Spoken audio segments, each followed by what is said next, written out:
This boy was a fat, ugly otaku. To make things worse, he got bullied at school, so he tried studying, hoping he could change his life. He figured that even if he was a fat otaku, having money would at least get him girls. But things didn't turn out that way, because he just wasn't very smart. The only job he could get was working as a sparring partner. In other words, he literally got paid to get beaten up because he was chubby. One day at work, his supervisor ordered him to handle a mountain of paperwork. He tried explaining that he was only hired as a sparring partner, but because he was overweight, everyone pushed him around. If he didn't want to get beaten up, he'd have to finish the reports. After that day, everyone started dumping their work on him. This guy just never had any luck. Late one night, he was once again finishing reports that weren't even his responsibility. After chugging countless energy drinks to stay awake, his heart finally gave out. But wait, before dying, he had one last mission. He had to delete his secret folder. He forced his failing body to click delete on the folder containing his study materials. Even God probably didn't want to know what was inside that folder. Satisfied, he passed away. What he didn't realize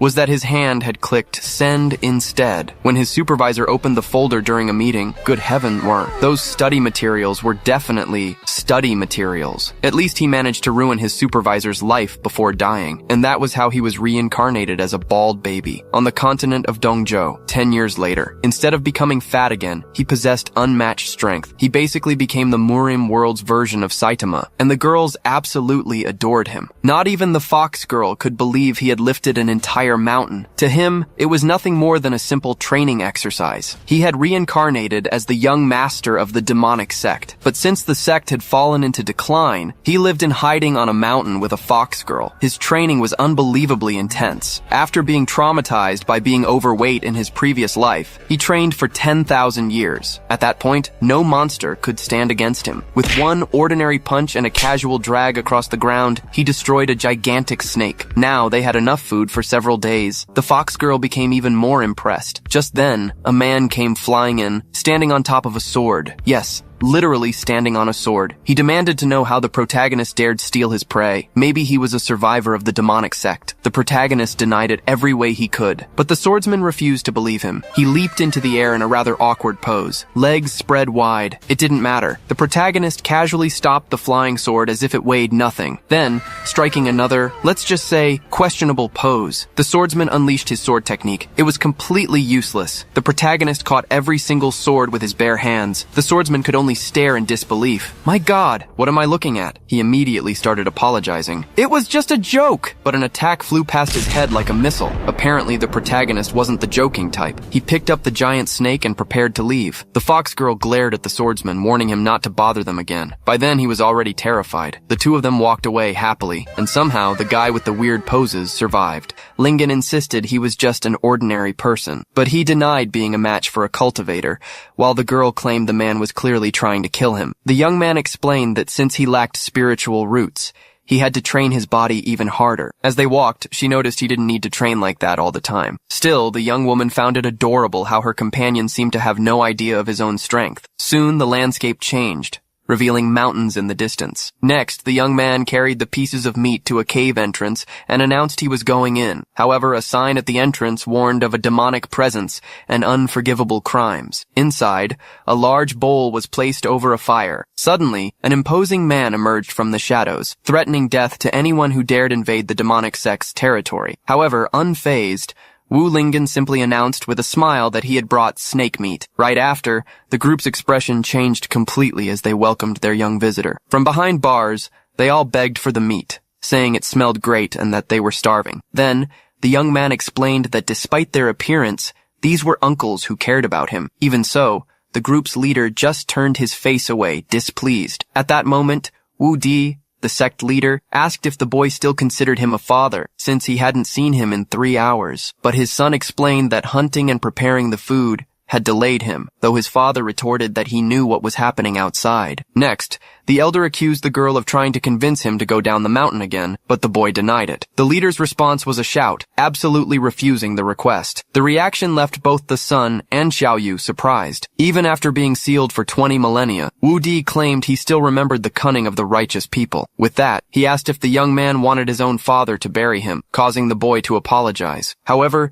he hesitated for a moment before continuing. Then, the patriarch exploded, yelling that he'd been hearing the same excuses for 20,000 years. His son's attitude left the man completely speechless. Still, Lingen declared he no longer wanted to stay in the forest, even if it meant being hunted or killed. The other members called him naive, reminding him that he was the last of their family and that leaving would be suicide. Just then, Zhao Yu interrupted the argument to tell them they had encountered a righteous cultivator, and she revealed that her companion defeated him with a single punch, though he tried to say it was just a misunderstanding. Hearing that, Wu Di silently wondered if the boy had really become that strong, but still he shouted that the boy was still just an ordinary person with no spiritual roots. He then asked how his son would face stronger cultivators, which worried the girl. With that, his father warned him not to think he was invincible just because he'd beaten a few enemies. But the young man replied that he never claimed to be invincible and wasn't interested in that. His true goal, he revealed, was to break the seal to rescue them, something he couldn't do in the forest. Then, Wu Di turned to the others and asked if they had told his son about that, but they all denied it. In that instant, the boy remembered how his father, even while sealed, had always worried about protecting him. Now that he was grown, he declared it was his turn to protect the elder. At that moment, Xiao Yu interrupted the conversation to remind them of something they had forgotten. She explained that because he had no demonic aura, her companion's identity wouldn't be discovered, and the others agreed. Still, Wu Di refused to accept the risk, as any advancement would release his aura and kill him. So the son turned to leave, asking not to be blamed for a decision he had already made. As soon as he turned his back, he heard his father yell for him to stop. Immediately after, an object was thrown in his direction. He caught it in mid-air, as Zhao Yu also looked at the item. Confused, the young man asked what the object in his hands was. The elder explained it was the qualification for the Zhuantian Academy exam, suggesting it as a first destination. Immediately, the group grew excited at the news, since the academy was famous for training golden core level cultivators. Then, Xiao Yu questioned the decision, but Wu Di argued that the most dangerous place was also the safest. With that, the young man understood that he would find countless cultivation paths there, and might find one for himself. He then began to pack his belongings into a large bundle. Soon, he emerged ready to leave with a huge pack, announcing his departure for Zhuantian Academy. Curious, the young woman asked how his father had gotten the item, but he refused to answer. Then, Wu Di admitted he could no longer protect his son. Therefore, sending him to the academy was the best way to keep him alive, while the young man consulted a map. In secret, the patriarch spoke to the girl about the mystery surrounding Lingen's body. He then asked her, a near emperor-level 9-tailed fox, to protect him. Xiao Yu raised her hand, confirming she understood the gravity of the matter. She then asked who would bring them food after she and the boy left. In the background, the entire group froze as they realized the situation. Finally, Wu Di shouted for everyone to eat, as it would be their last good meal. Xiao Yu then said her goodbyes and told him to enjoy the moment. As soon as she turned, he shouted for her to wait, but the girl quickly warned that she wouldn't be bringing any more food. Then, with a serious expression, the father reminded her that the world was on the brink of collapse. Right after, he warned her that the hidden power in Lingen needed to awaken because time was running out. Meanwhile, the scene shifted to the imposing entrance of Zhuantian Academy. There, one of the instructors was organizing the line, telling everyone to stay in order and not to cut. The candidates were also instructed to prepare their tokens for the entrance exam. With his luggage, young Wu Lingen observed the place, hoping not to draw anyone's attention. The instructor explained that the tokens had to be inserted into the mouth of a stone lion to detect spies. Soon after, he called the first person in line to step forward. The candidate placed the item in the statue, which glowed and validated his entry. With the approval, the young man thanked him and entered the academy. Next, the instructor called for the next candidate in line. In the background, the new participant panicked, wondering if his token was fake and if he would be detected. Suddenly, a shout caught everyone's attention in the line. The proctor announced that a demonic cultivator had been found, as the statue clamped down on a candidate's hand. One of the onlookers explained that the stone lion doesn't let go when it detects an anomaly, frightening the observer. The captured man begged for mercy, but the instructor ordered the guards to take him away. Right after, the person in charge of the exam and another candidate pointed at the young man,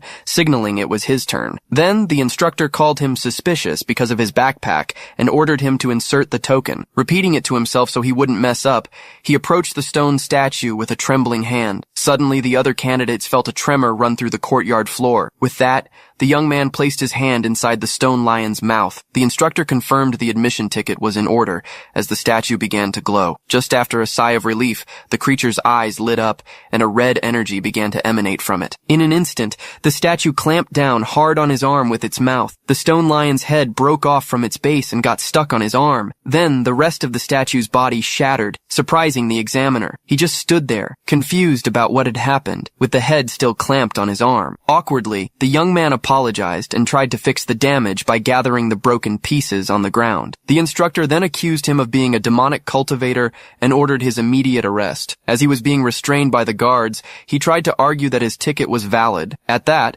the examiner explained that the lion automatically attacks when it senses demonic energy. Only then did the young man realize he had been contaminated by demonic aura from living with the others. Suddenly, Xiao Yu's voice echoed through the courtyard, telling everyone to stop. As she appeared, the fox girl questioned the cultivator's careless actions, while everyone wondered who she was. The instructor then asked why a member of a monster clan was meddling in the academy's affairs. At this, the young woman took Lingen's arm and introduced herself as his guardian. The revelation surprised the other candidates, who commented that the boy must have an important background. Next, Xiao Yu suggested that the examiner check the origin of the admission ticket. Looking at the item on the ground, the man recognized it as belonging to the legendary #1 sect in the world. She then explained that the sect was destroyed 20,000 years ago, and Lingen was its sole successor. One of the candidates questioned how the most powerful sect in the world could have been destroyed. Right after, he explained that the sect's name was literally that. With that,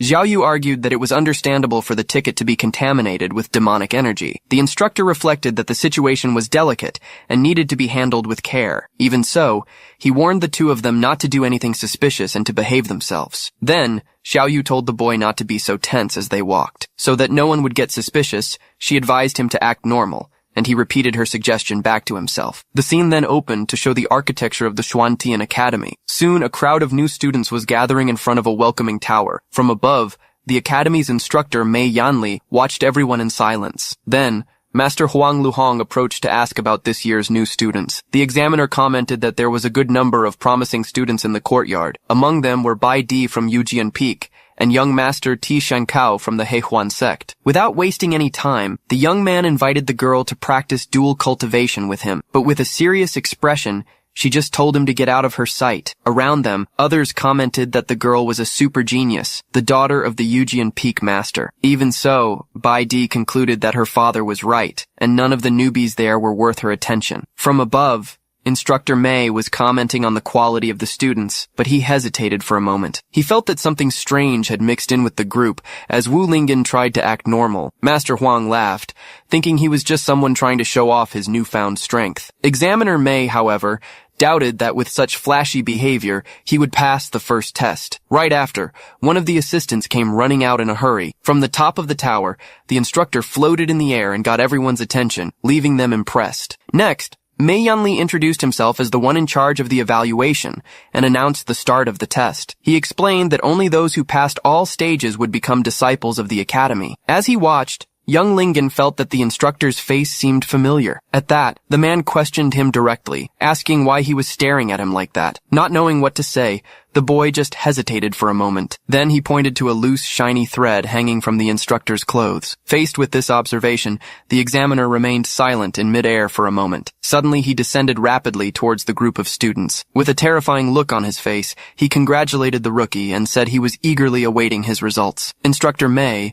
now frozen in place, tried to start speaking. He then scolded someone else for not stopping at the designated spot. Bai Di watched the scene, not understanding why the examiner couldn't fly and how the rookie had the nerve to point it out. Master Huang commented that the boy was in big trouble for offending that man. In an instant, the instructor broke free from the line that was holding him. Then he explained it was just to lighten the mood and announced the start of the first phase of the test. Wu Lingen was confused, wondering if the examiner was crazy and if it was really necessary to rip his clothes for the test. Two other students noticed the man's strong muscles and intimidating aura. Soon, one of them identified him as the legendary wielder of the sacred punching bag body. This ability prevented active cultivation and the use of spells. Instead, the body absorbed attacks and captured spiritual energy, growing stronger with every hit. With this, the user became immune to all attacks from opponents of the same level. The scene left him in shock, wondering if only masochists could become cultivators. Then, the instructor announced that each of them had to hit him with a punch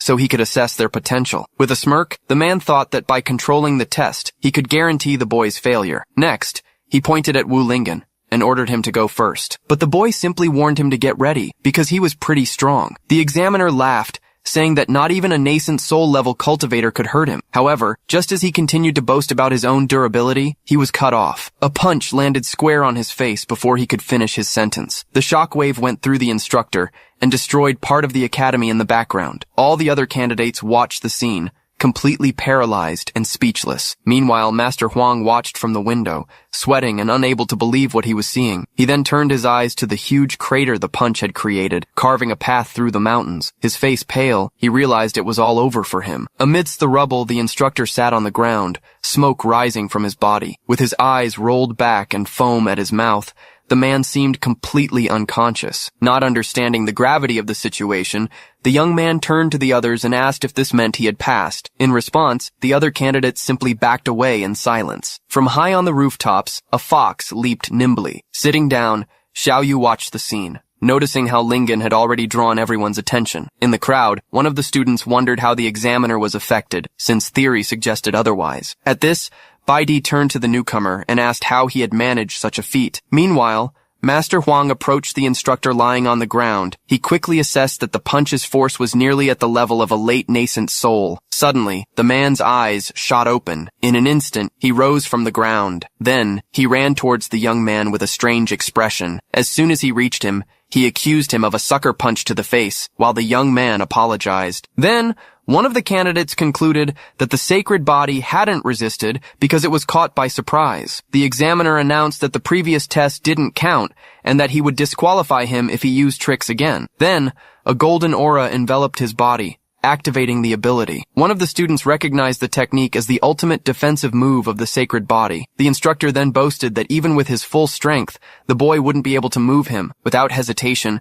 the young man landed a solid punch right in his stomach. The fist sank into the man's body, but he didn't move an inch. The crowd murmured in amazement that the examiner hadn't even moved his feet from the impact. Master Huang, however, sensed that something was wrong with that reaction. Moments later, it was revealed that Instructor Mei had passed out standing up. Master Huang then intervened, announcing that everyone had passed the first round. The candidates celebrated the news, all wondering about the young man's power level. Next, a student approached to introduce himself to Wu Lingen. He introduced himself as Zhong Ma, the successor of the Heiwan sect, and listed his abilities. With that, he decided to accept him as his brother, making the young man uncomfortable with the idea. In an instant, the other candidates also swarmed in, asking to become his younger brothers. Soon after, a boy introduced himself as Tianji from the Tianji sect, offering precise information. Apologetically, he admitted that despite collecting data, he had nothing on his new brother. Finally, the young man felt a sense of familiarity with his friendly attitude. Then, Tianji asked him which sect or school he belonged to. Awkwardly, Wu Lingen replied that he was just a lone cultivator. Suddenly, the crowd parted to make way for the genius of Yujian Peak. At this, the young woman accused him of loving the spotlight and promised to show him the difference between them. Right after, the girl turned and walked away as he watched her go. In the background, a hooded figure watched the scene from amidst the crowd. Master Huang then shouted for no one to celebrate too early. He then pressed a red button on a remote he was holding. The floor beneath the candidates' feet lit up, and everyone wondered what was happening. Amid a tremor, the group found themselves transported to a dark, enclosed space. From the outside, the structure was revealed to be a giant metal cube. Inside the cube, various robotic creatures and mechanized knights appeared before them. As soon as they were transported, the candidates found themselves surrounded by warriors in giant armor. From above, the scene revealed just how small they were compared to the machines surrounding them. With a smile, Huang Luhong introduced himself as the master of the Jiqiao Pavilion and the examiner for the second phase. He then explained that all the puppet mechanisms in the room were created by his pavilion. The test consisted of dodging hidden weapons that would be continuously launched at them. He then lit an incense stick and announced that the challenge would last until the flame went out. Tianji then began to warn that the weapons fired by the puppet mechanisms were dangerous. In an instant, the machine's eyes lit up, confirming they were real. With that, the robots began to fire energy blasts toward the candidates.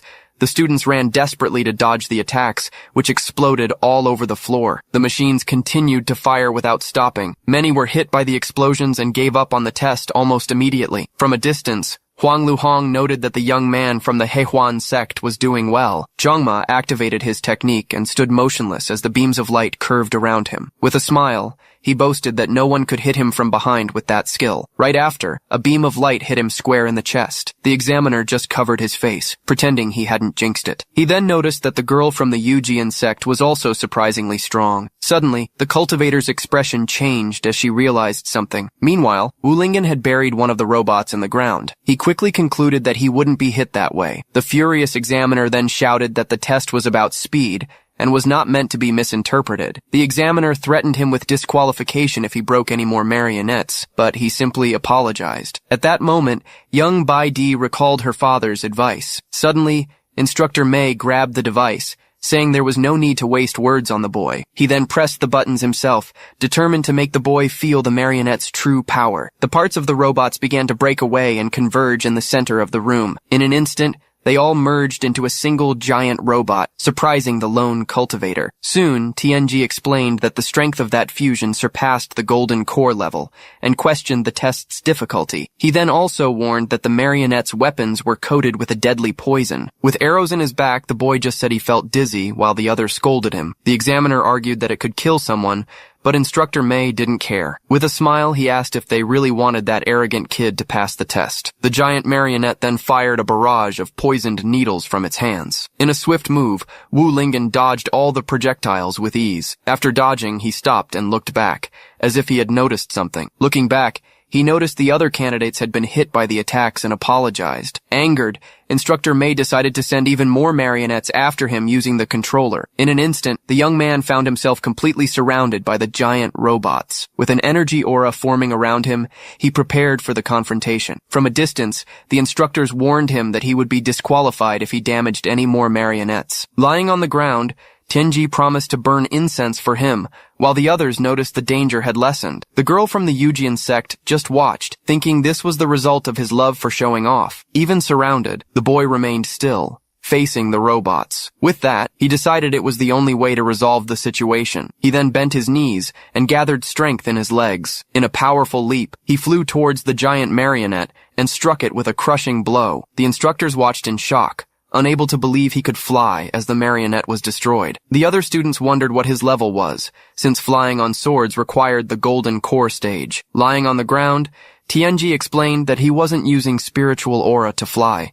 In fact, he was just using the strength of his own legs to jump. The other candidates watched, disbelieving his physical strength, while TNG suggested he take a break. Instructor Mei, however, knew he couldn't stay in the air for long and prepared to attack. Then, several spears were aimed at the exact spot where he would land. Unable to destroy the marionettes and risking losing points, the young man needed to find a solution. Seeing the cultivator Bai Di dodging the attacks, he seemed to have found the answer he was looking for. With that, he landed precisely on the tips of the spears on the ground. In an instant, the young man stopped right in front of the girl. Immediately after, he knelt before her. With a smile, he asked what she would do next. The sudden approach left her speechless, wondering if this was the pervert her father had warned her about. In a swift move, the boy hid behind her as the swordswoman defended herself. He continued using her body as a shield against the attacks. Annoyed, the cultivator shouted for him to stop, but he just apologized, saying it was the only way out he could find. Without hesitation, the young woman tried to strike him with her blade. With that,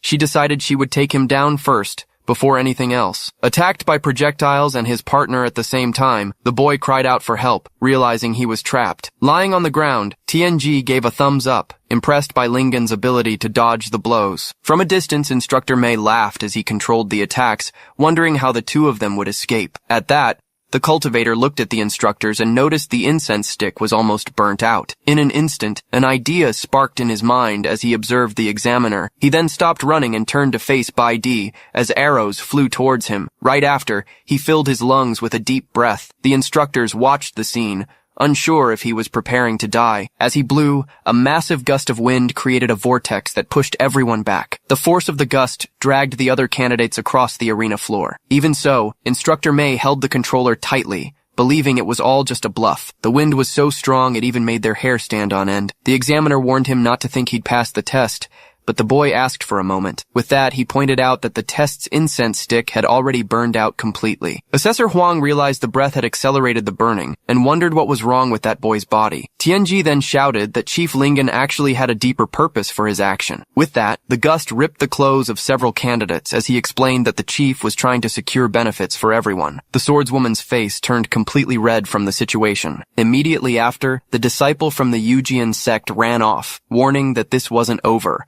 while the young man wondered what he had done wrong. He then looked at the other participants who were injured and bleeding. A voice in the background commented that it had been many years since they had found such an interesting freshman. Suddenly, the dean of the Xuantian Academy, Yu Tianxing, appeared, praising this year's vibrant and lively assessment. The students wondered if that was the dean, commenting that he didn't look trustworthy with his wig falling off. Then, Tianji scolded them, revealing that he was the legendary Red Flame Shura, Yu Tianxing. He then told the story of how the director had slaughtered countless demonic cultivators and dyed his hair with their blood. Even so, the other candidates didn't seem very impressed by the tale. One of them then questioned why his red hair was fake if the legend was true. The dean turned to the young man and asked for his name, and he replied that it was Wu Lingen. From a rooftop, Xiao Yu watched the scene. Worried, the young woman wondered why the dean had appeared so suddenly and how she could fix the fact that Lingen had offended him. With that, she contacted him mentally, and the young man heard her call. She then instructed him to put the director's wig back on before he noticed. Instructor Mei tried to apologize on the boy's behalf,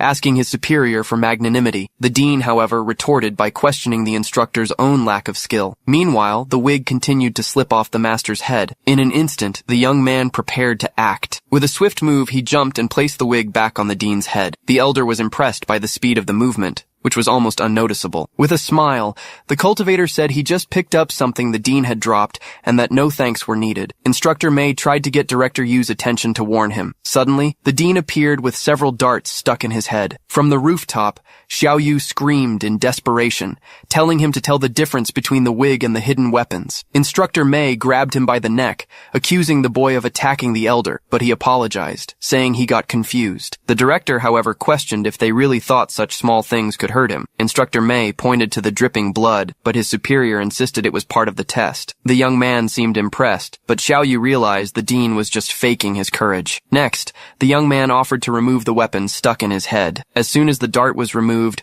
a black liquid gushed from the wound. The director then collapsed to the ground, revealing his hairy legs. Instructor Mei ran and caught him before he hit the ground. The other students commented that he just seemed like an arrogant old man and that he had hairy legs. Examiner Huang then announced that everyone remaining had passed the second phase and the next test would be the following day. As the instructors carried the dean to the alchemy hall, the others just watched the scene. One of the candidates commented that although they had passed the evaluation, something felt strange. Suddenly, one of them remembered something important upon finding himself surrounded by the puppets. They all shouted at once, asking Master Huang why he hadn't deactivated the mechanical puppets. From a distance, Instructor Mei watched the chaos in the courtyard, while Lingen remained safe. Hiding, Instructor Xiao Chunhuo thought that he didn't expect the boy to hand himself over like that. Later, the students lamented, saying they were almost shot to death during the test. The scene then shifted to the student dormitories at night. There, Xiao Yu found him training and asked why he wasn't resting, but the young man said he needed to pass the test. She then agreed that the next evaluation was crucial to get more training resources. Even so, the young woman reminded him that balancing work and rest was also important. With that, she offered to help him unblock his meridians, but her expression made him suspicious. The girl just praised him for being ambitious and moved closer to him. Suddenly, she tripped on a stone next to the door. In a swift move, the cultivator caught her and told her to be careful. To herself, Xiao Yu celebrated that her plan had worked perfectly. Outside, Bai Di stood still near a wall. With that, she promised herself that she would make Wu Lingen pay for what happened. Suddenly, a noise startled her. She quickly turned toward the sound, which came from his room. Her expression changed as she tried to understand the scene. Through the window, the girl saw Wu Lingen's silhouette and wondered what he was doing in there. So she tried to convince herself it was a mistake, since the young man had just arrived at the academy. With that, she decided to calm down to observe the scene more clearly. Looking again, the silhouette in the window seemed to confirm her suspicions. In reality, he was just training with his jump rope, which his uncles had luckily found. Meanwhile, Xiao Yu lamented spilling the red flower wine used to treat injuries. She then bent down with a cloth to start cleaning the puddle on the floor. Stepping on the liquid, the young woman suddenly slipped and fell. Outside, Bai Di prepared to burst into the room, determined to save the girl. Suddenly, a frightening silhouette appeared in the window, making her scream in terror. She quickly covered her face, believing it was too late to do anything. Inside the room, the cultivator asked if Xiaoyu was okay, but she just said she had fallen. With that, she lamented that her clothes had gotten dirty with the red liquid. The scene made him awkward, causing him to look away. He then offered to help her find clean clothes and turned to the closet. Suddenly, the room's door was kicked open. With her sword in hand, Baidi called him a murderous demon and ordered him to surrender. At that moment, the scene showed the young man handing a towel to Xiaoyu, who was kneeling on the floor. Upon entering, the girl accused him of desecrating the body, while the other wondered how she had become a corpse. The young man couldn't understand why he was being called a murderous demon. He then wondered if she had discovered his identity, but he quickly ruled that out. Despite his attempt to explain, Baidi refused to listen and prepared to attack. She then activated her sword technique, and an aura of energy formed around her. The young woman then initiated her 10,000 sword attack. With no other choice, he decided he would have to offend her to defend himself. With that, he moved at high speed, dodging the energy blades. The speed of the movement surprised him for a moment. Baidi then warned him not to think that was all she had. Next, she prepared her celestial sword-piercing strike. A massive beam of energy was fired in his direction. To defend himself, he countered the attack with a direct punch. His opponent couldn't believe he had shattered her chi sword with just his body. Suddenly, she felt a presence appear right behind her. In an instant, she was hit on the back of the neck with a hand chop to erase her memory. With that, she fell to the floor completely unconscious, as her sword rolled to the side. Sitting on the floor, the cultivator apologized, explaining it was the only way to avoid revealing his identity. The technique consisted of infusing power into the palm of his hand and directing it into the opponent's brain. Consequently, the blow left her completely stunned on the floor. Right after, he said they needed to take her back quickly before anyone found them there. Next, the young man carried her on his shoulders out of the room. Under the moonlight, he ran across the academy's rooftops with the girl. As he moved forward, he looked for the right place to leave her. Suddenly, the swordswoman began to wake up, wondering what was wrong with her. Without hesitation, he hit her again with the same memory-erasing blow. With a sigh, he thought that he had almost been exposed. Still, something continued to worry him. As he carried her through the academy's streets, he wondered where that woman lived. The situation left him completely lost, not knowing what to do next. Hiding, Tianji watched the scene, trying to understand the relationship between Boss Lingen and Bai Di. He pushed the door to one of the rooms, then swung it wide open. After that, the young man laid her down on the bed. Since the room seemed unoccupied, he assumed she was staying there. But suddenly, the young woman began to wake up, wondering what was happening. However, without hesitation, he struck her again with the memory-wiping blow. As she passed out, the stranger apologized for not being able to reveal his identity. He then started to worry if the repeated use of the technique might have scrambled her memories. Even though he felt guilty, he knew it was better than having his family exterminated. Looking around, he was surprised by how messy the girl's room was. Soon after, he noticed the footprints he had left on the floor. Therefore, determined not to leave any traces, he grabbed a mop to clean the area. Moreover, while cleaning, he decided he might as well tidy up her messy room. But then, the scene shifted to a gazebo in the middle of a forest at night. At that moment, a hooded figure ordered whoever was there to stop hiding. Then, as soon as young Xiao Chunhuo appeared, the stranger praised him for finding him so well hidden. Right after, the figure boasted that nothing escaped his eyes. With that, the young man explained that he needed his help to deal with a new student. The hooded man, however, questioned why he should help him. In return, the instructor promised his full support in choosing the next family head. Soon after, the figure stood up and asked for the target's identity. The request was answered with the revelation that it was Wu Lingen. Upon hearing the name, the man recalled the arrogant boy from the test. Then, the instructor proposed rigging the draw so he could accidentally kill the boy. However, the hooded man agreed to the plan but reminded him not to forget his promise. Just as the figure turned to leave, young Master Xiao called him back. Shortly after, he asked for help with one more issue. In the water, a giant water serpent was coiled around his leg, trapping him. Desperate, he begged to be saved first, which left his ally in disbelief at the situation. With no other choice, the man decided to intervene. With a swift move, he drew his weapon and slashed the creature with an energy strike. Right after, he ran and leaped, finishing the attack with a powerful slash. And so, with the creature defeated, the hooded figure announced it was all over. But suddenly, Xiao Chunhuo fell from the sky, screaming among the trees. In an instant, the man caught him in his arms before he hit the ground. Finally, the instructor praised the strength of the Xiao family's genius, but the young man just told him to get off. With that, the figure dropped him headfirst into the water and walked away. Soon after, the spirit of Master Dan appeared, and the hooded man warned him that Wu Lingen wasn't so simple. The master agreed, admitting that the power the young man displayed would be difficult even for him to handle in his prime. Even so, the man boasted,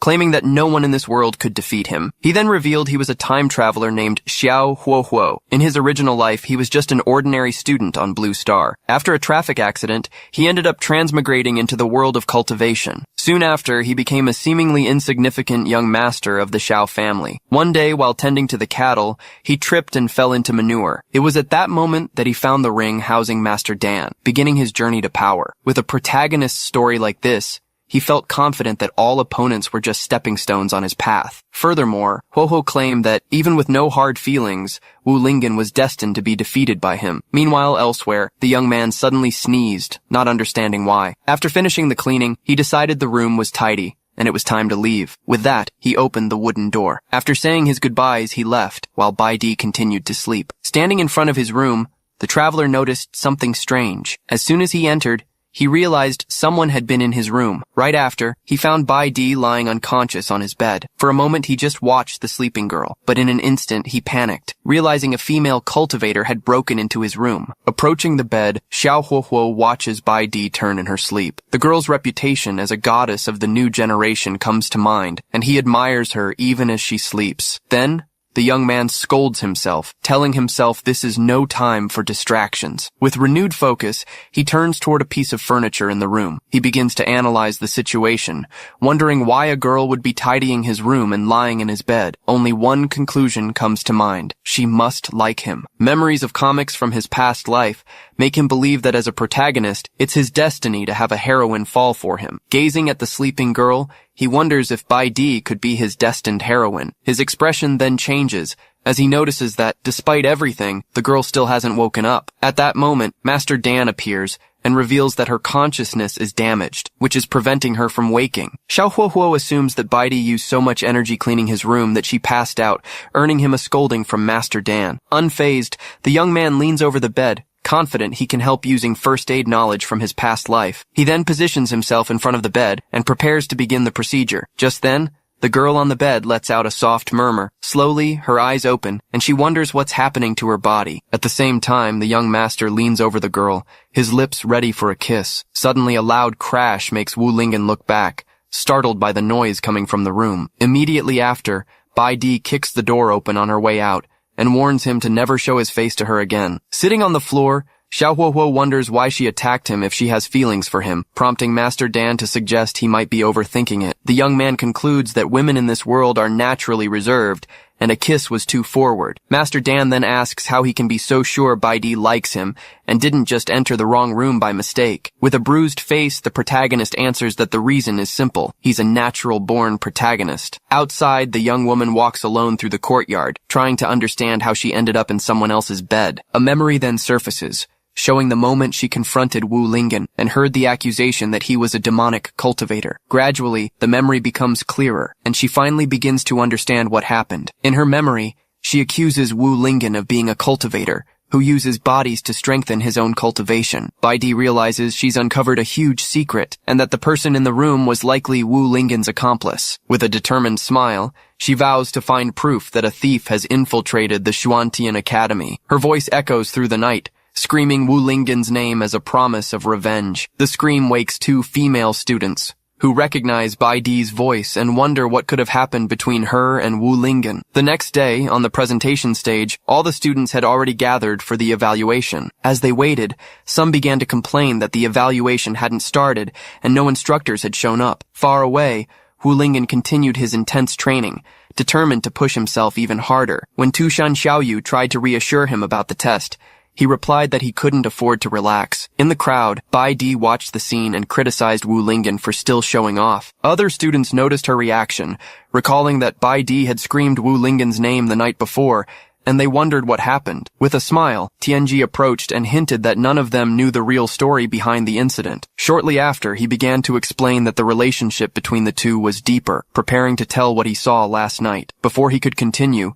a blade was pressed against his neck, cutting the gossip short. Right after, Xiao Huohuo appeared from behind and threatened him not to slander Bai Di, making the boy agree instantly. With the warning given, he walked away, leaving Tianji on the ground. The crowd commented on his sudden reaction, assuming he was just a huge admirer of Bai Di. Ignoring the comments, Xiao Huohuo reminded himself that she was his destined heroine, while Master Dan simply observed his confidence. Suddenly, an authoritative shout demanding silence echoed throughout the presentation area. With the arrival of Mei Rengxing, all the students, including Wu Lingen, turned toward the stage. Next, instructors Mei Yanli, Yu Tianqing, and Huang Luhong took the stage, and the third evaluation was announced. Mei Yanli explained that the round would be a real combat test, where performance would determine which class each student would be assigned to. After that, she announced that Dean Yu Tianxing would personally evaluate the entire process. Beside Wu Lingen, Tushan Xiaoyu commented that the dean seemed to have changed his wig, but was scolded to keep his voice down. The dean seemed to notice the whisper,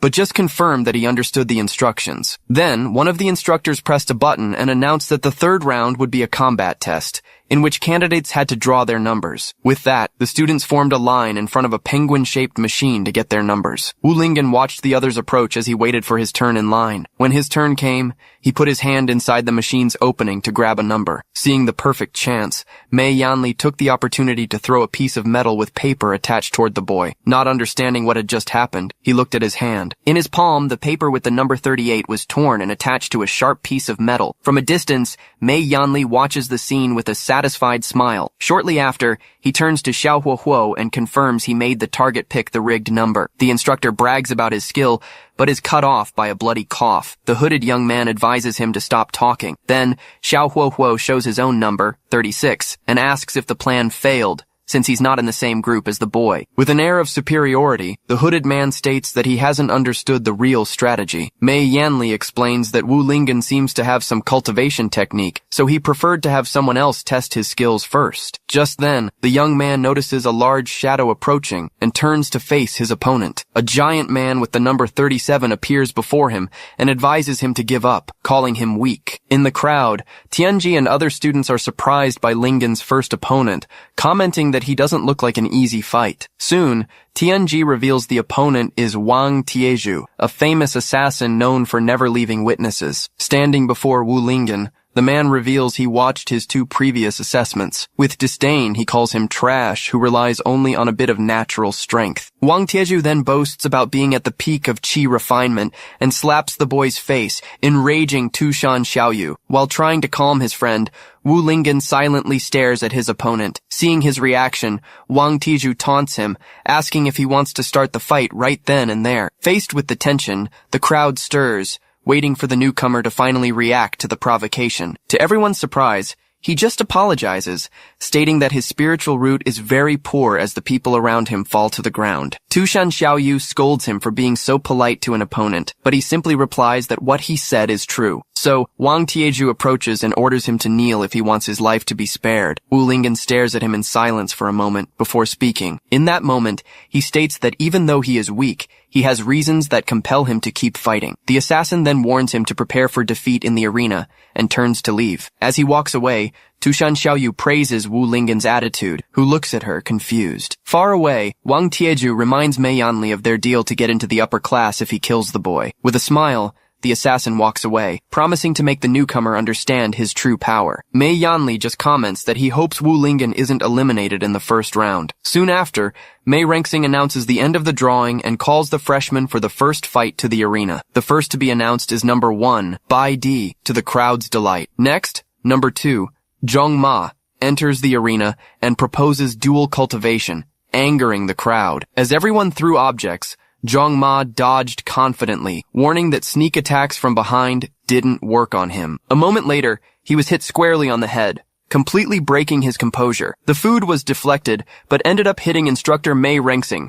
who was covered in food while Zhong Ma apologized. From a distance, Xiao Huohuo and Mei Yanli just watched the chaos unfold in the arena. With a serious look, the hooded young man stated he would remember Zhong Ma's name for coveting the woman who was his. Mei Yanli asked how he got close to her so quickly, to which the mysterious youth replied it was the effect of his protagonist's aura. To end the mess, Dean Yu Tianxing coughed and ordered the match to begin immediately. So the instructor let go of Zhong Ma, still covered in the remains of the crowd's food. Standing on the other side of the arena, Bai Di simply commented that this was exactly what she wanted. Therefore, Zhong Ma declared he would show his true skills to finally win her over. Then, he prepared to execute one of his most powerful techniques. Using Shadow Clone, he created multiple copies of himself which spread across the arena. Tianji explained that the technique created clones with rapid movements, but Wu Lingen didn't seem impressed. Surrounding his opponent, the clones taunted her, saying she'd never beat him if she couldn't find the real body. Bai Di just watched in silence for a moment. Suddenly, all the clones vanished, leaving only Zhang Ma's legs in the middle of the arena. With a swift move, the young woman lands a precise kick on her opponent, who asks if she thinks he's an idiot. In that instant, he writhes in pain and accuses her of using a despicable low blow. With a smirk, the young man begins to reveal that not everything is as it seems. Soon after, Zhang Ma shows a protective metal plate, explaining that because he has harassed others, he was already prepared for this kind of attack. Seeing his kindness was rejected, he decides he'll no longer be merciful and starts gathering energy in his hands. As the energy sphere is launched towards Bai Di, he has to dodge the swift attacks from her clones. In the audience, Wu Lingen asks why he didn't just launch the chi sphere directly to attack. To this, Tianji explains that a cultivator's level determines the range and power of their chi, and that just condensing it is already an impressive feat. Hearing the explanation, Lingen reflects on how strong his father and Tushan Xiaoyu truly are. In the arena, Bai Di manages to dodge all the blows and asks if that's all he's got to show. With a wave of his hand, Zhang Ma declares that this farce must end. Warning her not to underestimate him, he prepares to redirect the attack against her. He quickly jumps back to get some distance. With a victorious smile, he boasts about his control over the chi sphere. Finally, he claims his skill surpasses her imagination and launches the attack directly. With her agility, she dodges his attack. The cultivator regains her composure and starts to evade the spheres with quick movements. The instructors comment on the Heihuan sect's unique ability to manipulate spiritual energy released outside the body. One of the students explains to Wu Lingen that the technique uses energy threads to control larger attacks, which leaves him impressed. Back in the arena, Bai Di faces the approaching energy sphere with a determined look. Then, she draws her sword, annoyed at being forced to use it against such a despicable opponent. With a single motion, she declares it a disgrace and slices the energy sphere in half. The impact of the slash travels in a straight line and hits her opponent head-on. Suddenly, Zhang Ma's protective metal plate shatters, leaving him completely shocked. Shortly after, he falls to his knees, impressed that she destroyed his attack and even more convinced that she is the right woman for him. From the impact, the young man faints and collapses onto the arena floor, defeated. Wu Lingen watches the scene, confused about how the energy was being controlled. Instructor Mei Ranxing then announces that Zhang Ma has lost the ability to fight and declares Bai Di the winner. While the crowd celebrates Yujian Peak's victory, the swordswoman remains standing in the center of the arena. Beside Tushan Xiaoyu, the young man wonders if this is what battles between cultivators are like. Suddenly, a girl appears, holding a huge chicken leg. At the sound, Lingen turns to see what happened. The pink-haired girl then recognizes Bai Di, expressing her admiration for the #1 cultivator of the new generation. She then comments that she'd also like to be that strong one day. The newcomer approaches Wu Lingen, who is surprised by her height. She accidentally bumps into Tushan Xiaoyu, who is shocked by the impact. In that instant, the fox assumes this is the kind of thing Lingen likes. The pink-haired girl notices the young man's gaze and figures he's hungry. Seeing everyone's reaction, she offers the meat and asks if he isn't craving something else.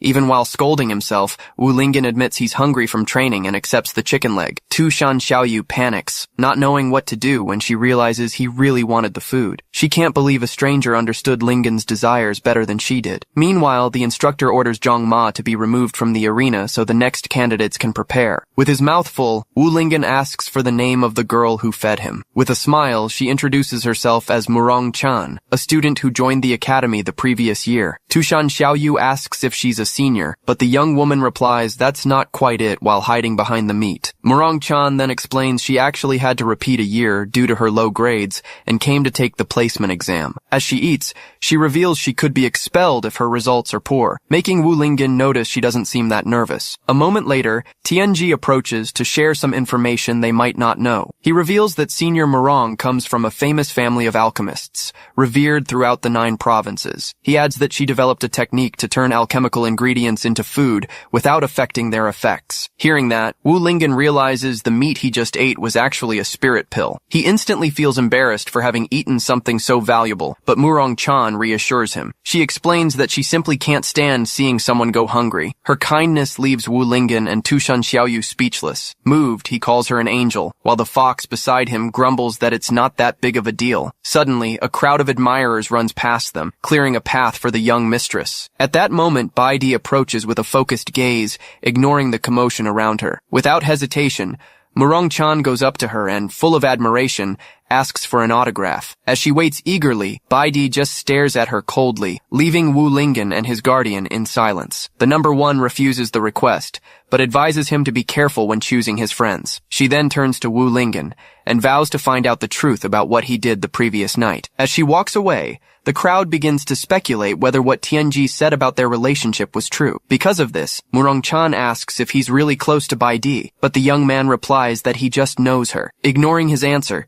she grabs his hand and asks him to introduce them, as she wants to become as strong as the senior. Suddenly, Instructor Mei Rengsing's voice echoes, calling Murong-chan's name twice. From the stage, he scolds her for not hearing the call and tells her to hurry up for her match. As she runs, the girl asks Wu Lingen not to forget her message, and he agrees to try. At this, Tushan Xiaoyu advises him to stay away from her, but he replies that he thinks she's a good person. He then reflects that someone who cares so much about a stranger can't be a bad person. On stage, the instructor reminds her that this is her last chance to retake the exam. The girl then takes a deep breath to prepare for combat. With a determined look, she tells herself she needs to win at least one fight to stay. Then, the thought of having to go back to a dark place terrifies her. The instructor then announces the next fight and calls for number 36 to come to the stage. In response, a hooded figure begins to walk toward the stage. Murong-chan watches her opponent approach, and her expression changes to one of complete surprise. Lowering his hood,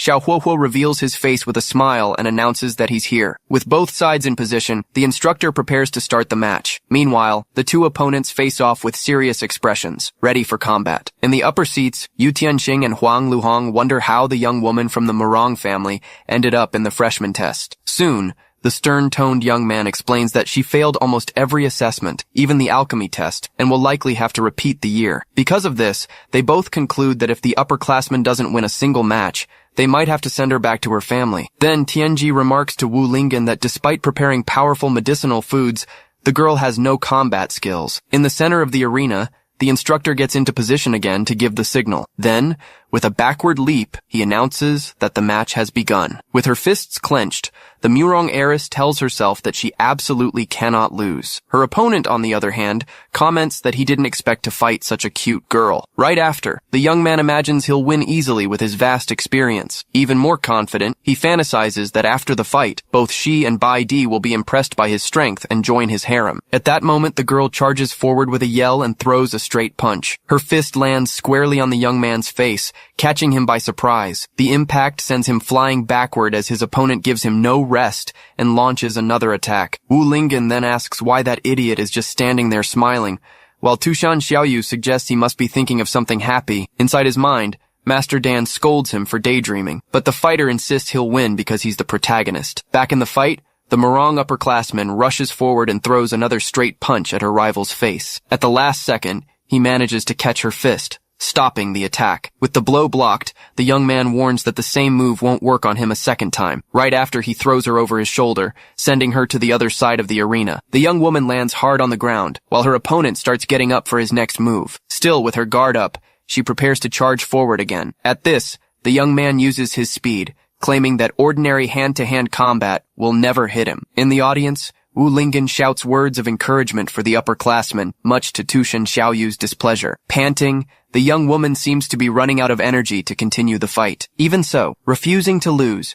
she pulls out 2 huge legs of meat, determined not to give up. To her rival's surprise, the girl starts devouring the food right there in the middle of the arena. Then, Tianji explains that the fighter is using spiritual food to boost her combat power, making Wu Lingen realize it wasn't hunger. He then reveals that the food is actually pills, and that eating so much at once can have serious consequences. Suddenly, the accumulated energy explodes in an intense light that blinds the young man for a moment. Next, the Murong heiress appears with her clothes torn, but enveloped in an aura of power. In the audience, Wu Lingyan and Tushan Xiaoyu wonder if what they saw was her body exploding or just her clothes. With a nosebleed, the young man lets out a mocking laugh. He then claims that even with a last-ditch effort, the upperclassman won't be able to beat him, but he's told to wipe his nose first. Ignoring the comment, the girl replies that she has to try, even if it seems impossible. With a shout, she charges at her opponent, even cracking the arena floor. The attack rushes toward the fighter, who braces for impact. As Master Dan warns him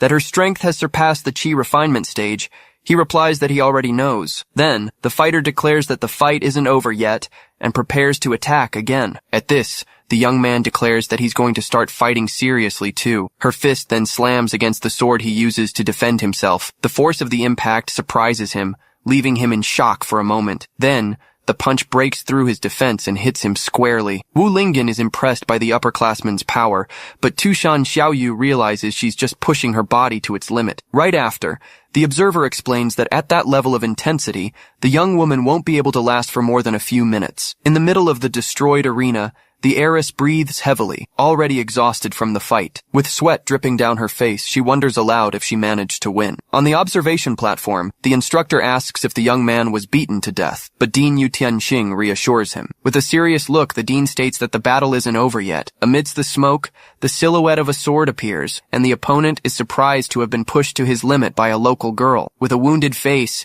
he gets up and decides it's time to show his true strength. With his sword on his shoulder, the young man declares he needs to show his true strength. Next, with a wounded face, he warns that this time, he won't hold back. With that, the young man rushes forward, promising not to go easy on his opponent. Then, the Murong heiress is surprised by his speed as he moves in circles around her. As the fighter leaps into the air, Wu Lingyan warns her to look up, causing her to react. Soon, an attack from above strikes the ground with force, shattering the arena floor. Just in time, the girl manages to leap back and dodge the blow. With a blue energy flower in his hand, her rival claims she won't be able to escape. He then unleashes the Blue Heart Fire Lotus technique directly at the young woman. The energy erupts in blue flames, engulfing the fighter and destroying part of the arena. In the audience, Wu Lingyan and Tushan Xiaoyu watch the scene in silence without reacting. Amidst the flames, the girl screams as her clothes are burned away by the energy. Seeing this, Tushan Xiaoyu covers Wu Lingyan's eyes so he won't see, as the crowd reacts to the strike. Then,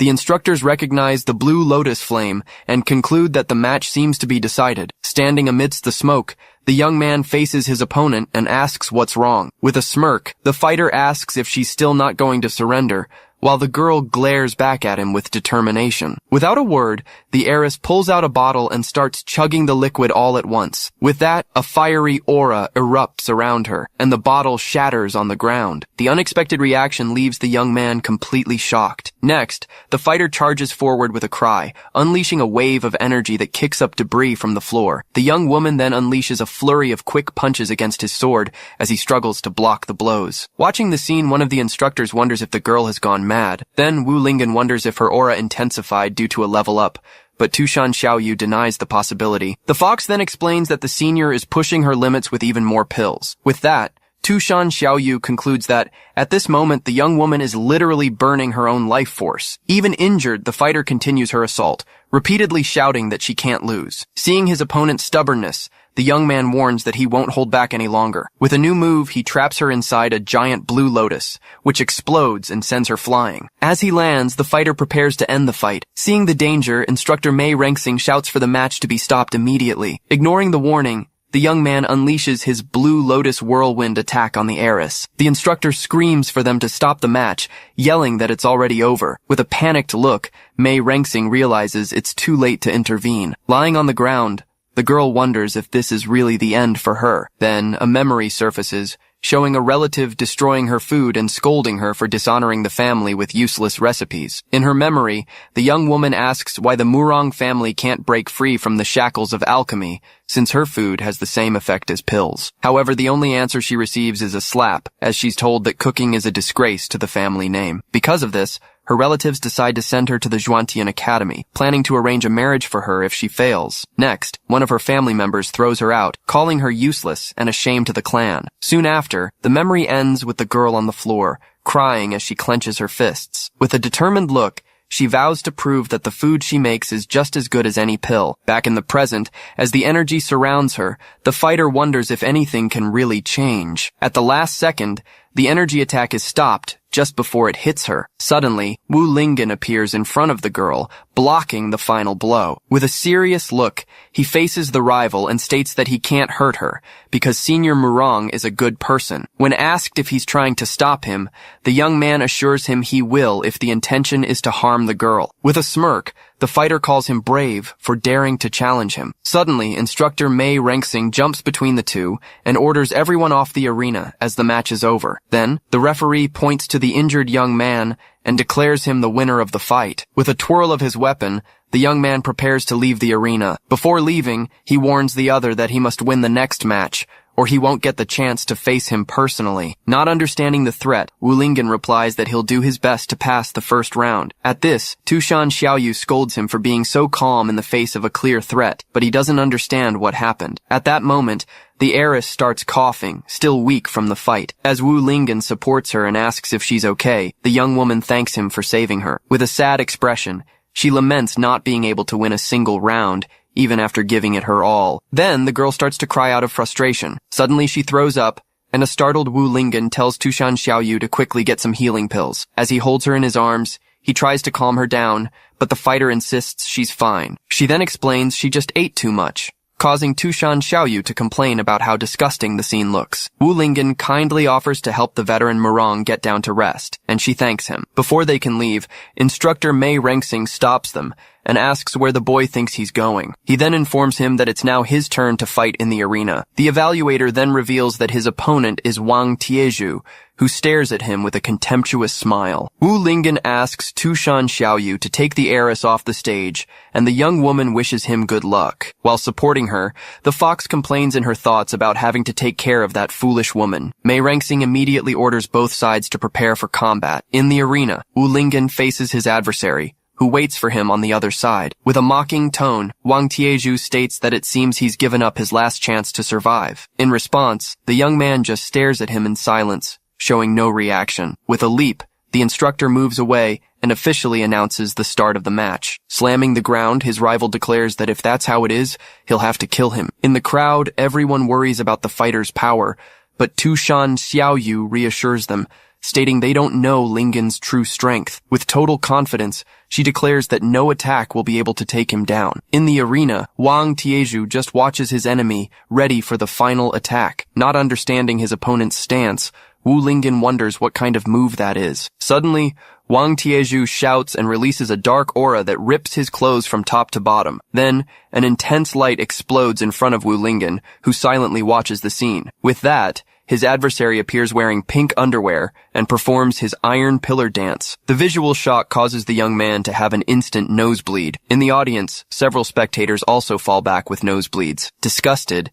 Tianji explains that the move is so nauseating that people can't even stand up. Instructor Huang Luhong comments that using such a visually aggressive move is a disgrace to the academy. Dean Yu Tianxing corrects him, stating that the visual effect is just a distraction. He then asks if he hasn't noticed that something is wrong with everyone in the audience. Kneeling with a hand on his stomach, Wu Lingen feels nauseous and can barely stay upright. Seizing the opportunity, Wang Tieju leaps with his weapon and yells for him to die. The pillar hits the ground hard, kicking up a cloud of dust and debris. Though weakened, Wu Lingen manages to jump away and dodge the attack. With a snarl, Wang Tieju prepares to attack again, leaving no chance for escape. With a spinning motion, his rival performs his iron pillar whirlwind dance around Wu Lingen. In the crowd, the spectators can't take it anymore, covering their eyes and vomiting from nausea. Next to Tushan Xiaoyu, the heiress suddenly seems to understand what's happening. She then explains that the disgusting display is just a distraction for the real trick, the toxic smoke released from the iron pillar. With a victorious smile,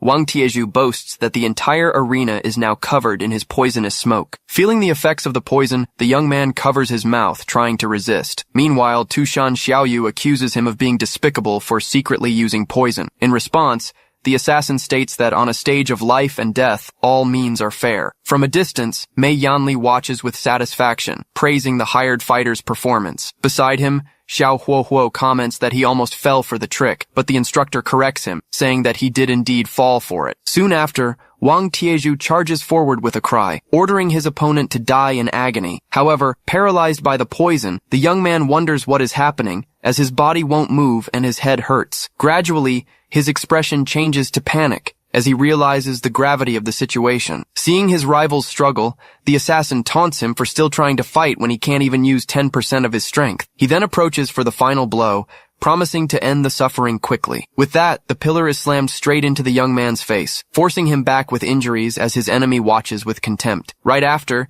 he begins the frenzied iron pillar dance, landing a series of brutal blows. The barrage of attacks hits his body relentlessly, and the young man just endures the impacts. In the crowd, Murong Chan yells for him to stop fighting, while Tianji worries about the imminent defeat. Desperate, the fox begs the instructors to stop the match immediately. However, Mei Rengsing replies that he can't stop the fight, as the boy still has the ability to fight back. Still, the sequence of blows continues to strike his body without mercy. From afar, Bai Di watches and questions if this is all the strength he has, disappointed with what she sees. With his opponent already weakened, Wang Tieju prepares for the final attack. Immediately after, the pillar strikes its target dead on, splattering blood across the arena. The scene leaves everyone in the audience shocked, and even the assassin himself is surprised by the result. And yet, the young man manages to catch the iron pillar with his hands, stopping the attack. Confused, his enemy asks why he is still resisting with the little strength he has left. Wounded, the young man explains that because he has so little energy, he must put everything he has into a single punch. With a contemptuous smile,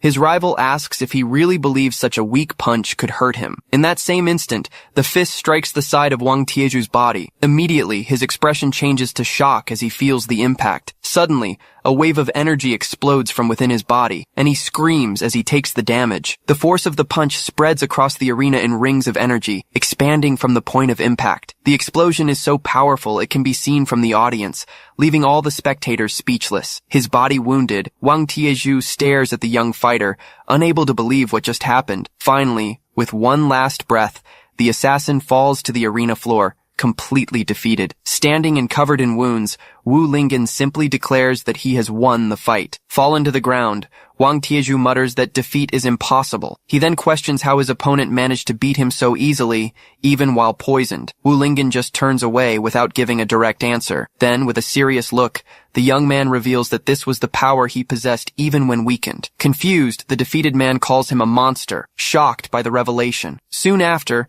instructor Mei Rengsing announces that the winner of the round is Wu Lingen. With a subtle smile, the young man celebrates his victory. Next, the instructors decide to disperse the poison mist left in the arena. With that, Huang Luhong launches a device that flies over the battlefield. The artifact releases an antidote that falls like rain, curing everyone affected by the poison. Feeling the rain, Wu Lingen realizes his strength has been restored. At that moment, Murong Chan runs towards him and congratulates him on his victory. With a hug, she praises him for being even more powerful than she imagined. The scene awakens the fury of Tushan Xiaoyu, who advances towards them with a threatening glare. While the young man is being hugged, the fox girl gets closer and closer, ready to intervene. With a shout, Tushan Xiaoyu steps between them and warns Murong Chan not to get so close to Lingen. The girl tries to explain herself, but the fox girl accuses her of being interested in his body. From a distance, Xiao Huohuo complains that he should be the one surrounded by beautiful girls, and Mei Yanli asks him why he thinks that. Soon after, the instructor admits that the winner's strength truly surpassed his expectations. Then, Mei Yanli asks Xiao Huohuo if he's sure he can handle that opponent. With a confident aura, the young man replies that the word lose doesn't exist in his dictionary. At that moment, Xiao Chunhuo appears from behind and finds him 500 spirit stones for setting fire to the academy. Annoyed, the young man questions him about the penalty, but Mei Yanli holds him back so he doesn't act rashly. In a whisper, he warns him that the man is in charge of academy discipline and is also the dean's uncle. Xiao Chunhuo just watches the scene with a serious and intimidating expression. With that, Mei Yanli points out that the dean is watching the commotion from a distance. Reluctantly, Xiao Huohuo agrees to pay the fine and hands over a bag of spirit stones. Immediately, he receives another punishment, this time for 1,000 stones, for maliciously attacking an academy staff member. While Mei Yanli tries to calm him down, the young man shouts in anger but ends up agreeing to pay. As soon as the two walk away, he kneels on the ground and swears he'll make the dean and that old man pay double for what they did. Falling to the ground with pent-up anger,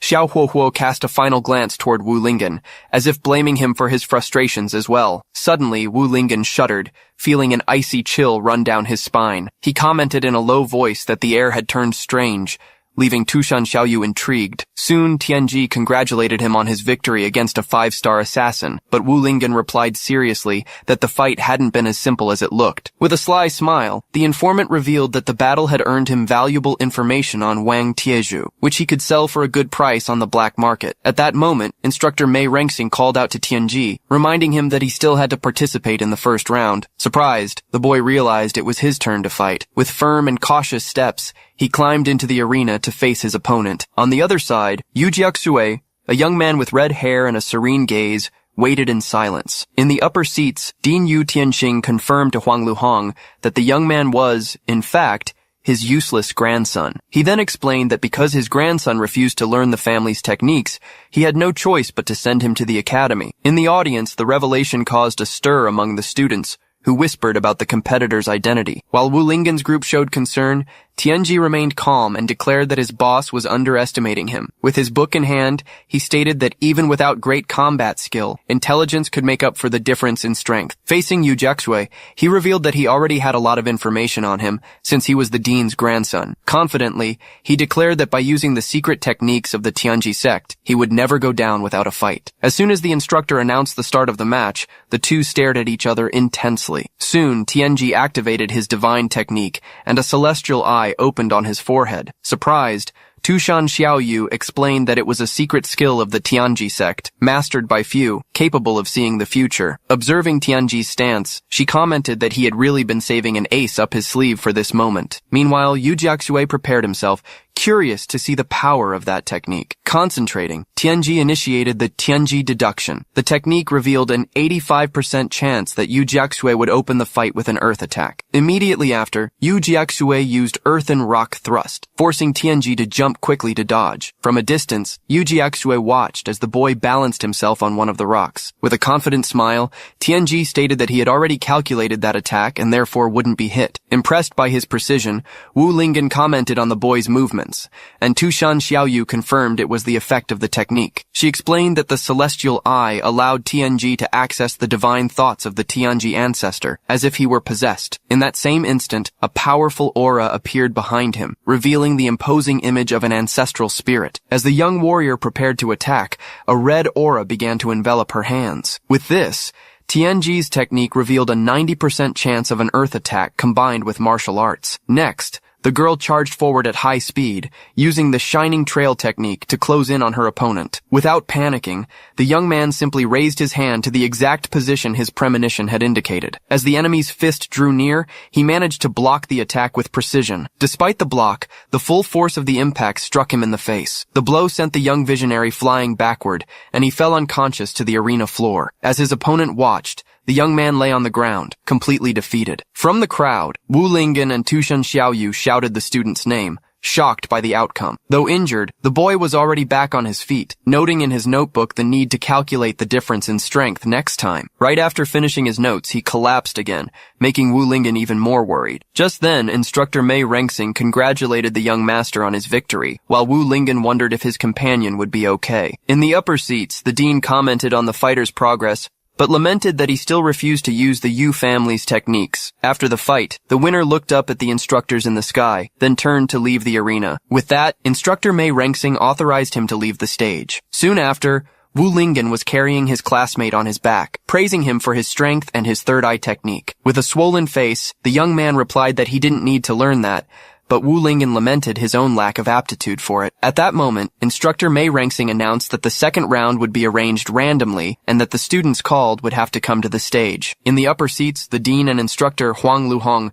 questioned the decision to randomly select the opponents. Elsewhere, Xiao Huohuo worried he wouldn't get to face Wu Lingen, but Mei Yanli reassured him. With a smile, the instructor revealed that Wu Lingen had offended more people than just the two of them. Right after, Mei Rengxing crumpled a piece of paper in his hand and announced that the first match was decided. In front of the lottery machine, he unfolded the papers to reveal the competitors' names. Thus, the fight would be between Wu Lingen and Xiao Huohuo, who smiled confidently. However, Tushan Xiaoyu and Murong Chan questioned how this was possible if the selection was random, but Wu Lingen claimed he hadn't heard anything about it. The instructor immediately defended himself, asking how they could possibly manipulate the results to target new disciples. Soon after, Xiao Huohuo spoke up, saying he believed Instructor Mei wouldn't show favoritism to anyone. Seeing her rival's hesitation, Tushan Xiaoyu accused him of being arrogant and afraid to fight. With a serious look, Wu Lingen cut her off, stating that was enough talk. He then declared that in order to get into a better class, he couldn't back down one bit. While Murong Chan and Tushan Xiaoyu admired their companion's serious attitude,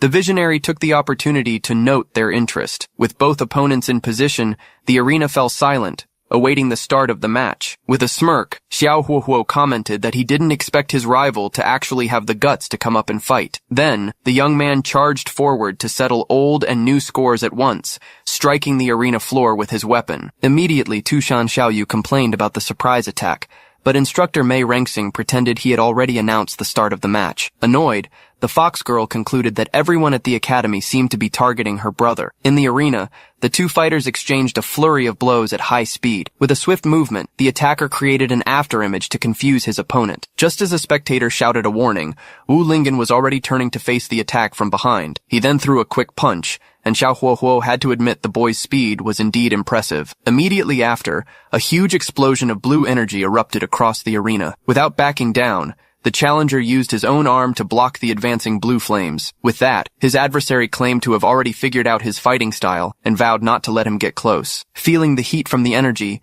Wu Lingen blew on his own hand to cool it down. Suddenly, the young man's expression changed as he realized something important. With a shout, Xiao Huohuo invoked the 3,000 Fire Dragons technique, unleashing two enormous creatures of blue flame. The intense heat from the flames forced his opponent to retreat, as he realized he couldn't block the attack with his body. From a distance, Mei Yanli watched with satisfaction, encouraging the attack to corner his adversary. Meanwhile, Bai Di watched the fight, hoping Wu Lingen would finally reveal his demonic techniques. Trapped at the edge of the arena, he saw his enemy preparing a new attack to finish him off for good. Right after, the twin dragons entering the sea technique charged toward Wu Lingen, who braced himself for the imminent impact. With a shout, Wu Lingen declared he had no choice but to use his full strength. Meanwhile, Murong Chan and Tianji watched enthusiastically, eager to see what move he would use. With his hands in position, the young man prepared to execute one of his immortal techniques. Then he shouted, "Chest exercise!" unleashing a wave of energy that repelled the blue flames. Shocked,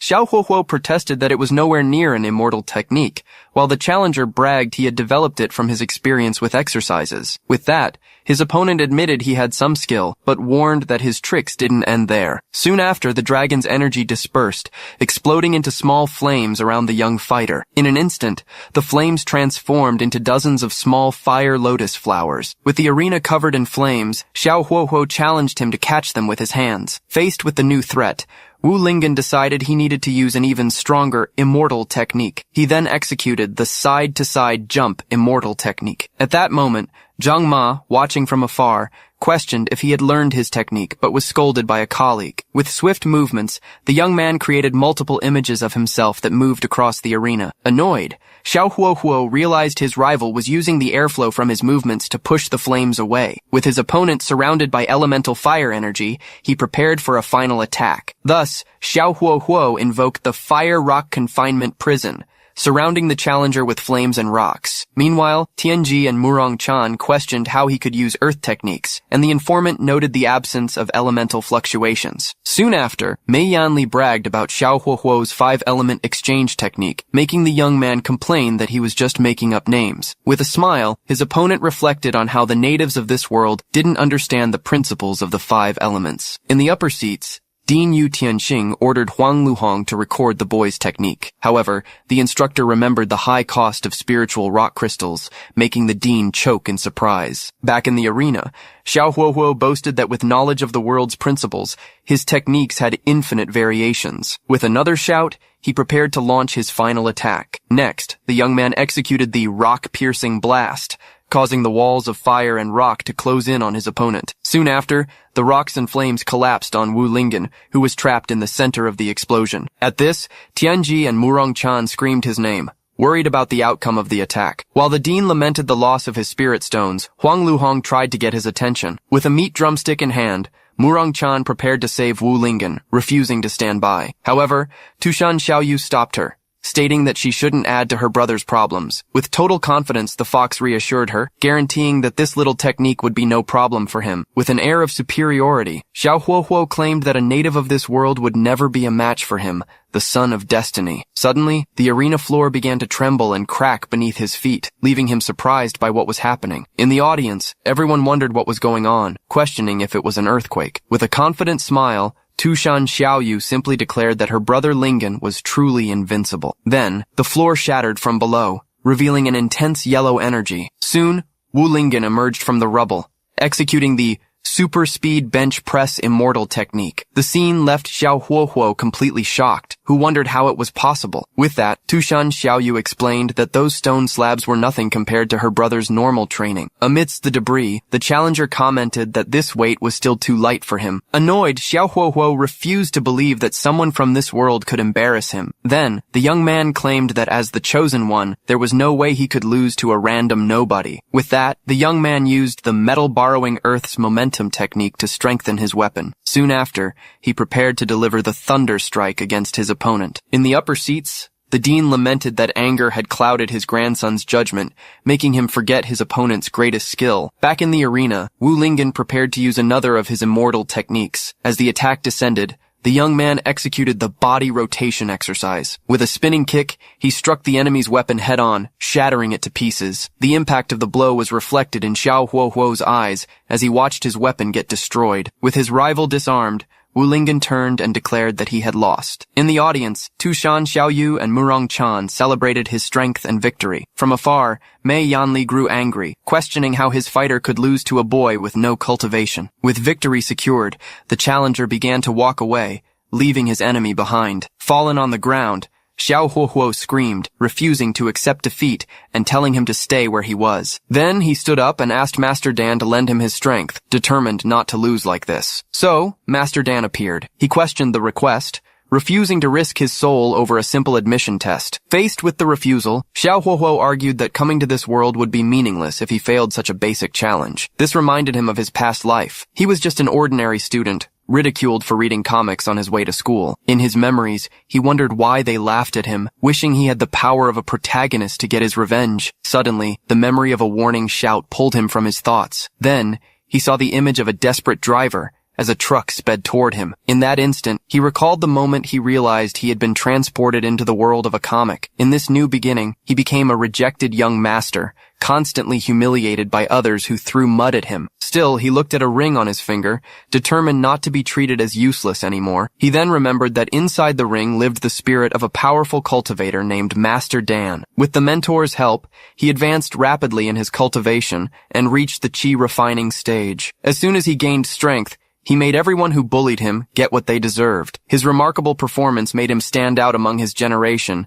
and earned him the family's respect. Next, he revealed his goal was to become the patriarch to prove he was no longer weak. Back in the present, he declared that because he had a special ability, he couldn't be defeated by a mere extra. The master sighed, complaining, but finally agreed to help the boy. He then used a burst of energy to transfer his accumulated chi, warning that his support would be brief. The young man smiled, absorbing the bright energy and assuring his ally he didn't need to worry. From a distance, Huang Luhong commented to Dean Yu Tianxing that the chi emanating from him seemed abnormal. The elder cultivator explained that although his strength was limited, the most important thing was his ability to summon the 5-element flames. So the boy summoned the water element flame. He then launched an explosive wave of water at Wu Lingen. The opponent was hit head-on, trapped inside a water prison. Desperate, he began to drown and struggle inside the water bubble. In the audience, everyone was startled, realizing the young man's cultivation base had skyrocketed to the golden core. Mei Yanli immediately accused the competitor of cheating, but Tushan Xiaoyu scolded him, demanding proof. The challenger then mocked his rival, claiming that even his superhuman strength would be weakened by the water. Next, he generated the metal element. Smiling, he summoned the black iron shard spikes technique to pierce his opponent. However, Wu Lingen quickly used a swimming technique to dodge the rain of iron spikes. As soon as he noticed the escape, Xiao Huohuo shouted that his rival wouldn't get away and summoned the wood element. Right after, dark vines appeared in the water, and trapped Wu Lingen, immobilizing him. While the challenger remarked on the branch's strength, the young man stated that was the effect of a golden core level technique. Unexpectedly, he bit his own finger hard, making the blood flow. At that moment, Master Dan questioned him for using his lifeblood, but the boy replied he only had enough energy for one more strike and needed to secure the win. With that, he explained the generation cycle of the 5 elements, preparing to combine all the powers. Little by little, all the energy gathered in his hand, forming an intense light. Next, he fired the primordial Chi's heavenly tyrant slash attack at his trapped opponent. Immediately, the audience panicked,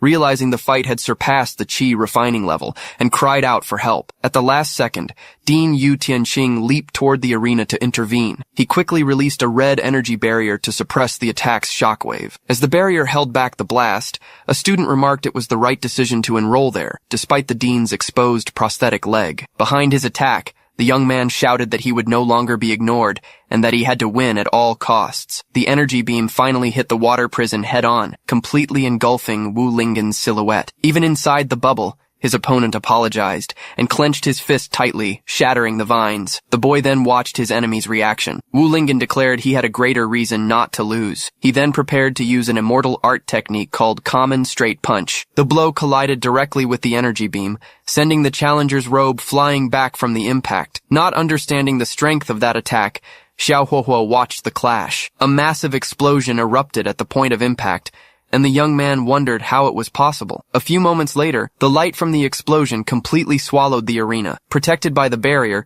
the students commented that the shockwave would have been fatal without the dean's help. Amidst the chaos, Yu Tianxing watched the smoke and wondered how a blow without spiritual energy could be so powerful. The dust began to settle, revealing Wu Lingen's silhouette still standing. Fallen to his knees, the transmigrator heard Master Dan admit that they had been defeated. Even with the master telling him to stop, the boy refused to accept it, claiming that as someone from another world he couldn't lose. The opponent then approached, apologized, and raised 2 fingers toward his rival. With a swift move, he delivered a 2-fingered strike that drove his opponent into the arena floor. Lying in the crater, Xiao Huohuo was completely knocked out. Then, Wu Lingen glanced at his defeated opponent and revealed that, in fact, he was also a transmigrator. From a distance, Mei Yanli grew annoyed, questioning the winner's true strength. With the victory made official, Wu Lingen was cheered by the crowd as the announcer called out his name. As soon as he stepped down from the arena, Tushan Xiaoyu and Murong Chan hugged him, praising his strength and impressive punch. A bit embarrassed by the attention,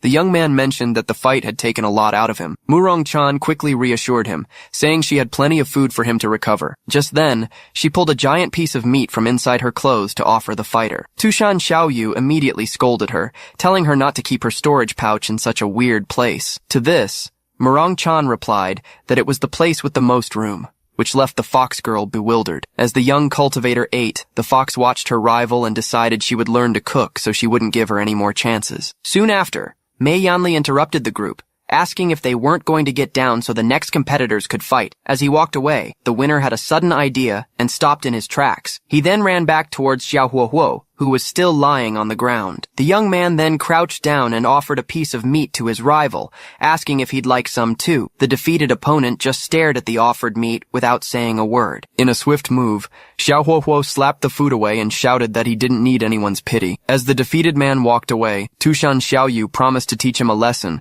but Wu Lingen stopped her, saying he'd be in a bad mood too if he had lost. Right after, Murong Chan questioned his generous act, to which he explained that he held no grudge since they were from the same hometown. At that, the 2 girls looked at him, not understanding the meaning of that word. From a distance, Mei Yanli watched the young man leave and mocked him for proclaiming himself the chosen one of heaven. He then decided he needed to think of another way to deal with Wu Lingen. Suddenly, a punishment talisman was slapped onto his face, interrupting his thoughts. As soon as the talisman hit him, Xiao Chunhuo appeared and fined him 100 spirit stones for spitting on the ground. The young man recognized the instructor and with no way to react agreed to pay the fine immediately. As he handed over the stones, he swore to himself that he would make Wu Lingen pay for this humiliation. At that very moment, the winner sneezed unexpectedly. Murong Chan quickly offered him some ginger soup, but he refused, saying someone was probably thinking about him. A moment later, a voice called his name, making him turn to see Bai Di standing at the top of the arena. He recognized her the instant he saw her. Nearby, Mei Yanli commented that it wasn't that student's turn to fight yet. Ignoring the instructor,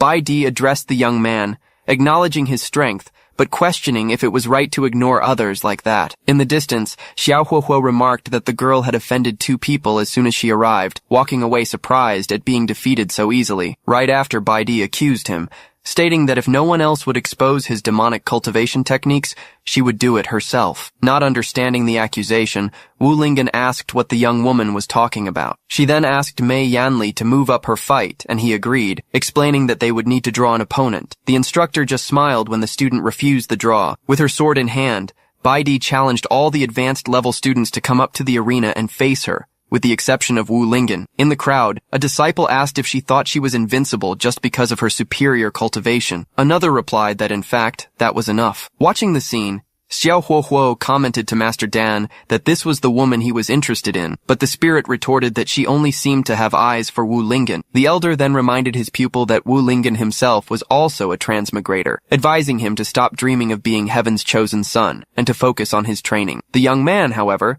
replied that having a rival with the same origin only confirmed his status as the chosen one, leaving the master annoyed. With a determined look, he promised himself that he would overcome all difficulties and crush his opponents. Faced with the situation, Huang Luhong asked the dean if this wasn't against the rules, but Yu Tianxing replied that it was good to see some spirit in the young ones. The dean then asked Baidi if she was sure of her decision, and the girl confirmed, saying she didn't want to waste time. With that, Yu Tianxing declared that he was eager to see the skills of the new generation of cultivators. Without further delay, Mei Yanli shouted, announcing that the battle had begun. Outraged by the challenge, several students attacked at once, warning her not to be so arrogant. Unfazed, the swordswoman called their attacks insignificant tricks and began her technique. She then invoked the dance of 100 sentinel swords, creating a barrier of blades around her. One of the challengers shouted that he would break her defense with brute force and charged toward the circle of swords. With that, he raised his weapon and unleashed the Purple Thunder Frenzy Blade Strike. The young woman just watched him and questioned if he really wanted to compete in a contest of strength. The attack collided with the barrier in a flash of light. Moments later,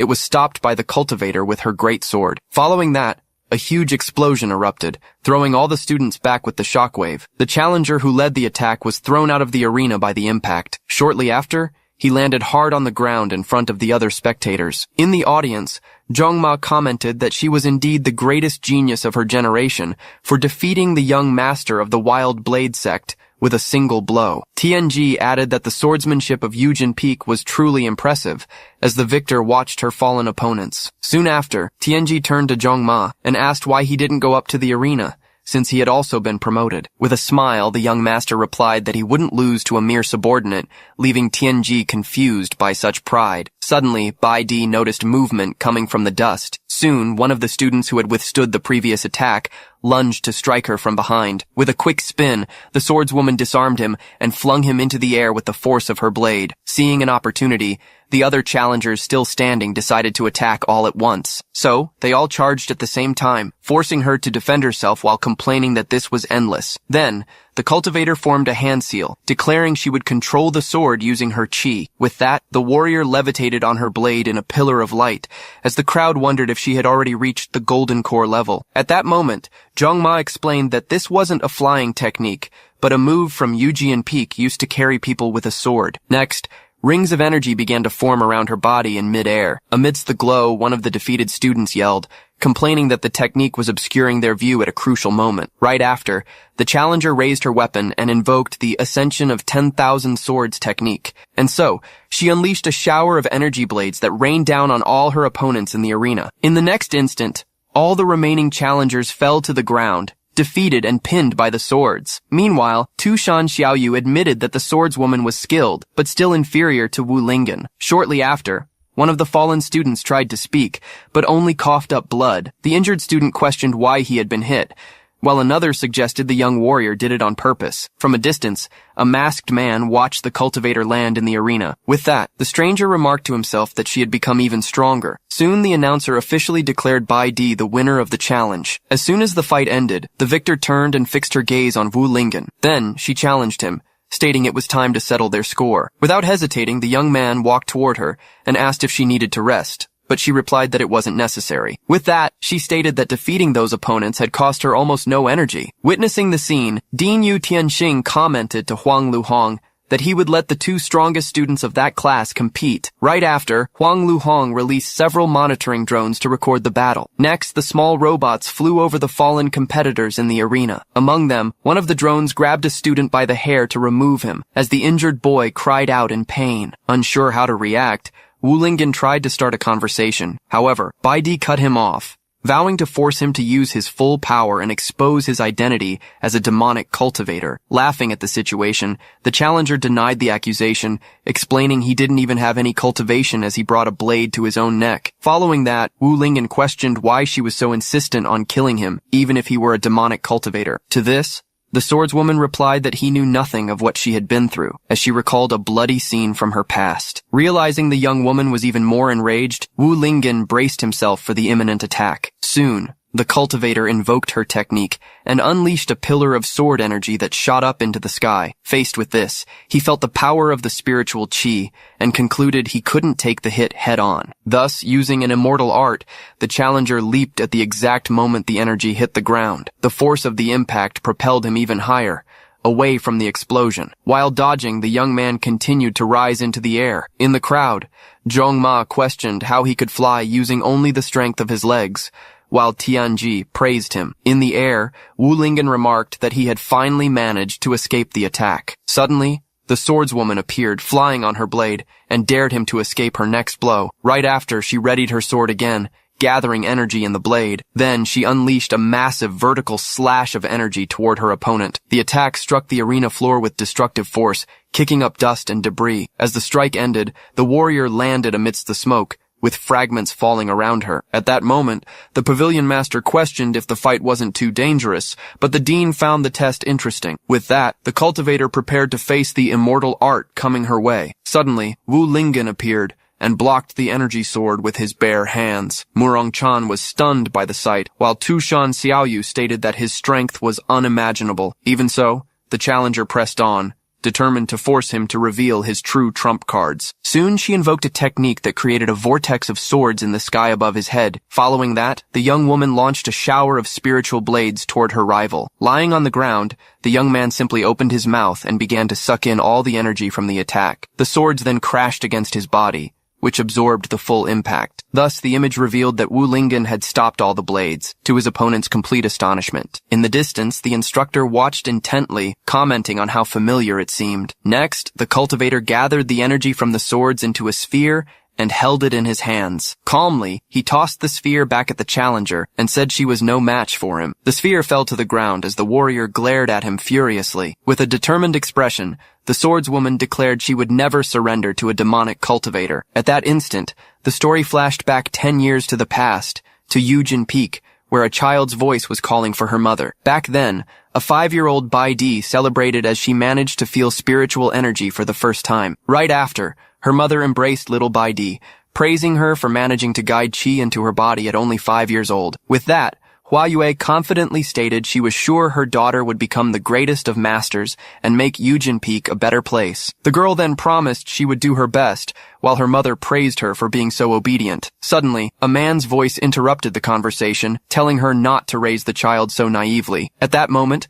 Bai Jianren, the girl's father, criticized her for being proud of just sensing qi, stating she couldn't lead the sect that way. Hua Yue immediately scolded him, reminding him of his own childhood failures, but he retorted that talent without a strong heart was useless. Ignoring her husband, the mother called her daughter to celebrate her birthday with a special meal. As they walked together, Hua Yue explained that her father was right, and that as a woman, she would need to be even stronger to lead the sect. With these words of encouragement, the little girl immediately sat down to meditate, vowing to train hard until she reached the qi refinement stage. From a distance, the father watched in silence, and said he would return to check on her training progress. As soon as he turned around, he hid in a corner. Hidden, the man began to cry, wondering if he had been too harsh with his words. Unexpectedly, his wife appeared and startled him, saying she had heard him because he was making so much noise. She then teased him for acting so stern when he hated to see his daughter suffer, but he replied that he needed to be a strict father and leader to guide her. Hua Yue questioned if his dignity meant crying hidden in a corner, leaving him speechless. Bai Jianren then reflected that the world of cultivation was dangerous, and a little suffering now would be better than losing her life in the future. With that, he firmly stated that his daughter was, without a doubt, the most exceptional genius of the younger generation. That night, the mother watched the little girl meditate, thinking she should bring her more clothes because of the wind. Meanwhile, Yujin Peak remained silent under the moonlight. Alone in the garden, little Bai Di continued to practice her cultivation. As she meditated, she thought that she was very close to finally reaching the chi refinement stage. Determined, she focused even harder, resolved to become stronger so her parents would no longer fight. Suddenly, a shadow with a demonic aura appeared behind her without her noticing. Right after, her mother approached with a tray of snacks, telling her not to train so late. In that same instant, the shadow transformed into a large demonic figure with a red aura, as Hua Yue screamed her daughter's name. At the same time, another presence revealed itself. A demon with a sword and shield appeared on a nearby roof. The girl's mother then identified the figure as a demonic cultivator. Startled, Hua Yue dropped the tray of food on the ground. Despite the chaos, little Bai Di remained focused on her cultivation, repeating to herself that she was almost there. Just above, a violent collision of red and blue energy occurred, just as the girl was nearing the chi refinement stage. With a final cry, the little girl finally managed to break through in her cultivation. Afterward, she turned and asked her mother how she had found out about her advancement so quickly. With no time to celebrate, Hua Yue hugged her and yelled for her to run from the demonic cultivator hovering above them. Then, the woman pushed her away and ordered her to find her father, taking the enemy's blow in her place. Dust rose from the impact of the attack. Soon after, Bai Jianren appeared with the guards and asked what had happened. His eyes widened in shock. Before him, the demon held its sword embedded in his wife's chest, who was shielding their daughter with her own body. With a furious roar, the patriarch invoked a chain technique to bind the invader. The energy chains wrapped around the enemy's body, immobilizing it. While the opponent was restrained, Jianren leaped into the air, preparing a final blow with his sword. With that, he unleashed a devastating slash that came down on the demon with all his might. After defeating the creature, the father rushed to support Hua Yue and tried to reassure her, saying everything was all right. His daughter then warned that her mother was bleeding a lot, but he just replied that he already knew. With her last breath, the woman apologized. As she died, she lamented not having taken good care of her daughter, leaving little Bai Di stained with blood. With one last desperate call, Hua Yue's hand fell lifeless to the ground. The little girl then tried to wake her up, begging her to open her eyes. Then, the father turned to his daughter and reminded her that it was her birthday. He held her tightly. Crying, Bai Jianren handed her a sword and told her to protect herself, since her mother was no longer there. Back in the present, the cultivator declared she would never surrender to a demonic cultivator, while Wu Lingen insisted he wasn't one of them. With tears in her eyes, Bai Di swore to use her sword to exterminate all demons, while the young man was startled, not understanding why. The young woman then stated that she knew ordinary attacks didn't work on him, but that he shouldn't underestimate her. She then explained that although her father had forbidden her from using that technique before the Golden Core stage, she had no other choice against such a powerful enemy. Then, Bai Di raised her sword and recited the same incantation her father had used in the past. The dean and Huang Luhong watched the technique intently, while the pavilion master identified it as Yu Jian Peak's killing blow against demons. Yu Tianxing looked on with concern. However, as she executed the technique, the young woman spat blood, while Wu Lingen worried about her condition and tried to offer help. Suddenly, the same energy chains her father had used in the past appeared and bound the young man's body. With her opponent immobilized, the cultivator prepared to unleash her extermination technique. Right after, she launched the final sword strike, screaming the technique's name with all her might. The attack hit the arena floor with devastating impact, kicking up a huge cloud of dust and debris. In the audience, Murong Chan watched the scene with concern, but Tushan Xiaoyu reassured her, stating that he probably wouldn't mind. Facing the dust, the girl told herself that this strike, created to kill demons, would be more than enough to defeat him. However, from within the smoke, an unexpected voice called out. The competitor turned in surprise, not understanding what was happening. Soon, Wu Lingen emerged from the dust completely unharmed and asked if she was done with her attack, leaving her utterly speechless. But Bai Di then asked what kind of demonic cultivator he was to have taken no damage. In response, however, Wu Lingen simply clarified that he wasn't a demonic cultivator. Still, completely ignoring his answer, the girl began to wonder if something was wrong with her own technique. Soon after, she wondered if the failure was because she hadn't yet reached the Golden Core stage. With that, the competitor concluded that if she had more strength, she could easily defeat him. Meanwhile, from the audience, Dean Yu Tianxing watched the scene with a puzzled expression. Back in the arena, The challenger unleashed her aura and declared she would break her limit to annihilate all demons. In that same instant, the dean appeared behind her with a terrifying look. Immediately after, he placed a hand on her shoulder and announced that the competition was over. At that moment, the crowd began to speculate if the fight was stopped out of fear that she would actually kill Wu Lingen. However, a masked man claimed it was already too late to stop anything. As soon as he finished speaking, he pointed and fired an energy projectile toward the arena. The attack shot across the battlefield and struck Bai Di squarely in the back of the neck. Beside her, the dean noticed a strange aura forming around the competitor's body. Then, Yu Tianxing turned with an alert expression, realizing something was wrong. Immediately, a shadow with an aura emerged from the ground, taking the form of a creature. Right after, the demon let out a roar that echoed throughout the entire arena. Faced with this scene, the dean reacted with an irritated expression. As the creature grew, he wondered how a demonic cultivator had managed to infiltrate the event. With that, he ordered the instructors to protect the students, as he would deal with the threat himself. After the order was acknowledged, Bai Di fell to her knees, not understanding what was happening. At that instant, the demonic creature turned and advanced toward one of the students. Seeing this, the competitor relived the memory of a demon attacking her family in the past. Soon after,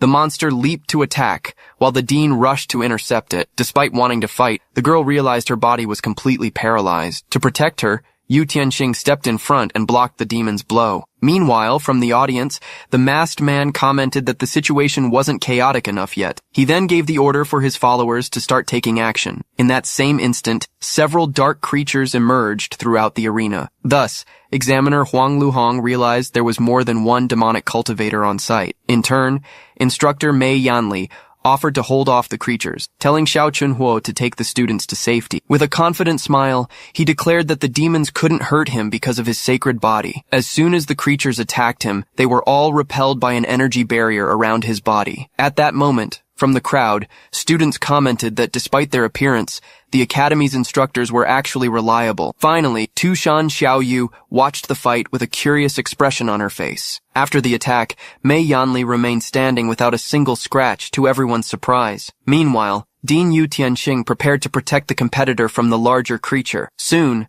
the demon attacked him with a powerful punch that was blocked at the last second. With his eyes glowing, he activated one of his special combat techniques. Next, the dean fired a blast of energy from the sky that hit all the demons at once. The students watched the explosion, as one of them commented on the master's impressive skill. Right after the strike, however, Yu Tianxing showed great physical exhaustion. At the same time, Bai Di recovered and prepared to attack the creature approaching from behind. The demon, however, lunged forward at high speed and attacked her before she could react. At the moment of impact, the girl turned with a surprised look on her face. Unexpectedly, Wu Lingen appeared and blocked the attack with just one hand, saying that you shouldn't bully girls. Surprised, she questioned why he was saving her after everything she had done. At this, the boy asked if the creature was her pet, which made her even more annoyed. The young woman then explained that even though she treated him like a demon, he still helped her. With a smile, Wu Lingen replied that what matters is the kindness in one's heart, a lesson he learned from his father. Soon after,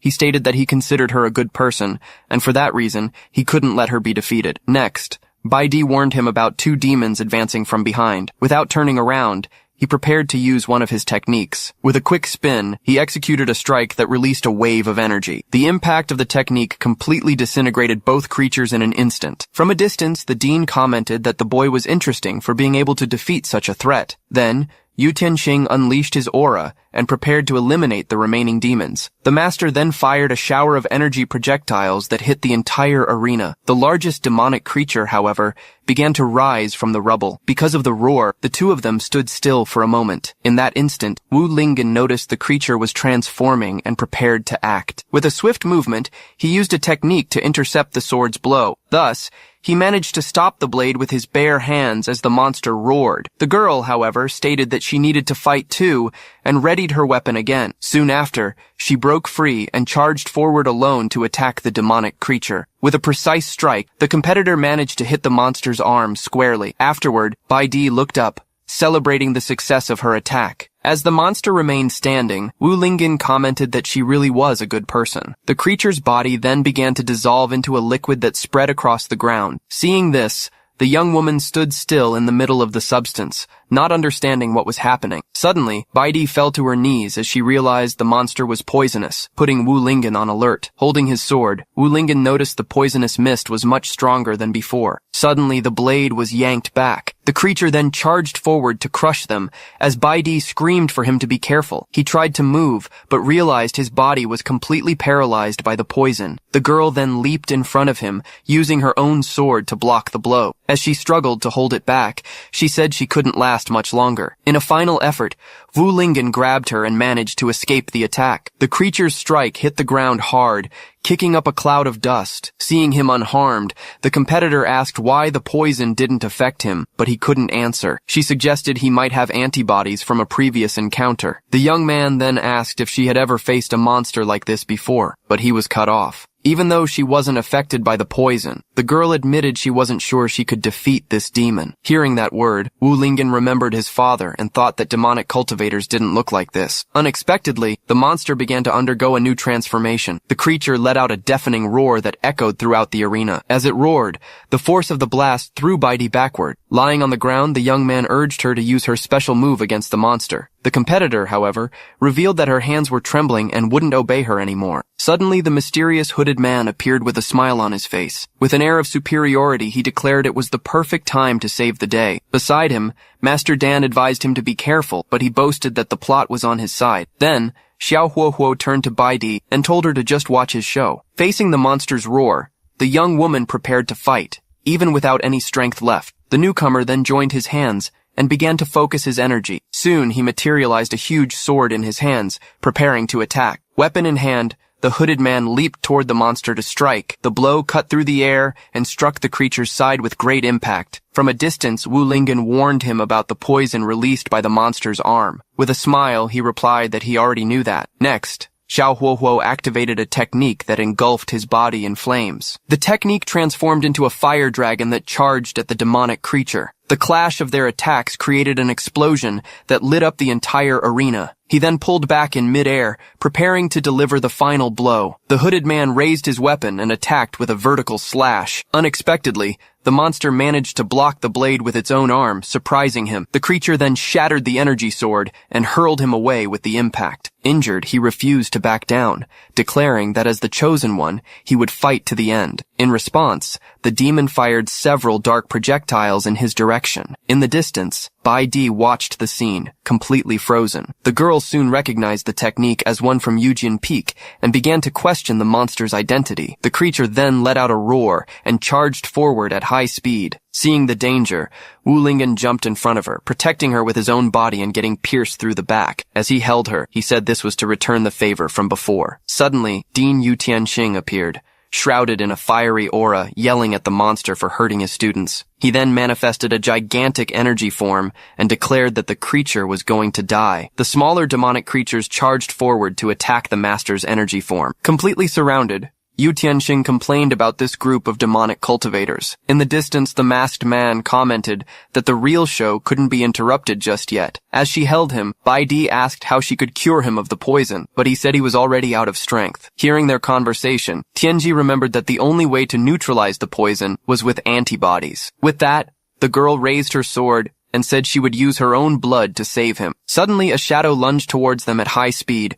The monster then leaped into the air, ready to crush them both with a single blow. Realizing she wouldn't have time to cut her wrist, the competitor looked at Wu Lingen. Without hesitation, she held his face and kissed him in front of the entire arena. The kiss continued as debris from the previous attack rained down around them. Completely shocked, Xiao Huohuo fell to his knees, unable to believe what he was seeing. The crowd went wild as one of the students commented that he had already suspected their relationship. Murong-chan clutched her chest, while Tushan Xiaoyu furiously screamed for her to let him go. In the next instant, the creature's attack hit the ground, but the two of them had already vanished. As soon as the kiss ended, Wu Lingen activated one of his techniques, his hand glowing. He then leaped into the air, carrying the girl, and prepared a deadly punch against the monster. The attack struck the creature from below, creating a devastating impact. After the blow, a trickle of blood ran from the corner of his mouth. Finally, he adjusted her in his arms and declared that his strength had been restored. As he held her, Bai Di watched him with a flushed face, unsure of what to think. But with a confident smile, the young man looked back at her, and she realized he was quite attractive. Soon after, Wu Lingen asked why her face was so red. The young woman replied it was because of her injuries. Seeing the scene,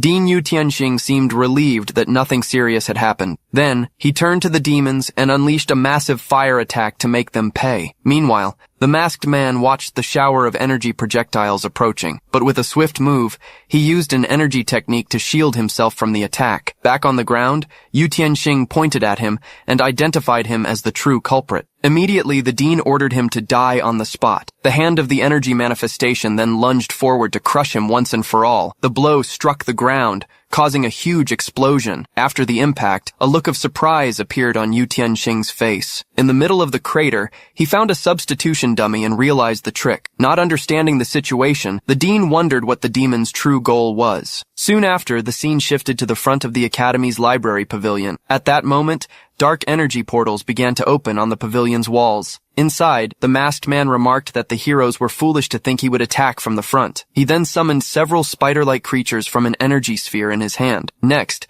the invader stated he only needed to find a certain item to complete his plan. The creatures scattered through the shelves until one of them found what it was looking for. Soon, one of the arachnids brought a book and left it at his feet. The masked man then picked up the item and mocked the Academy's lack of security. With the book in hand, he looked up with a victorious expression. Suddenly, a voice declared that the library was a restricted area with a hefty fine for intruders. Seeing the janitor, the invader taunted him about his fall from power, but he replied that it was none of his business. The guardian then demanded he restore the place and pay the fine immediately. With a defiant smile, the masked man asked what would happen if he refused. At that moment, the janitor warned him not to say he wasn't told, and lunged forward to attack with his broom. The next instant, however, the guardian's body was pierced by a counterattack. The impact threw him out of the building with tremendous force. Meanwhile, from the main arena, Yu Tianxing saw the explosion and realized something had happened at the library pavilion. He ordered the other instructors to protect the students while he went to check on the situation. Immediately after,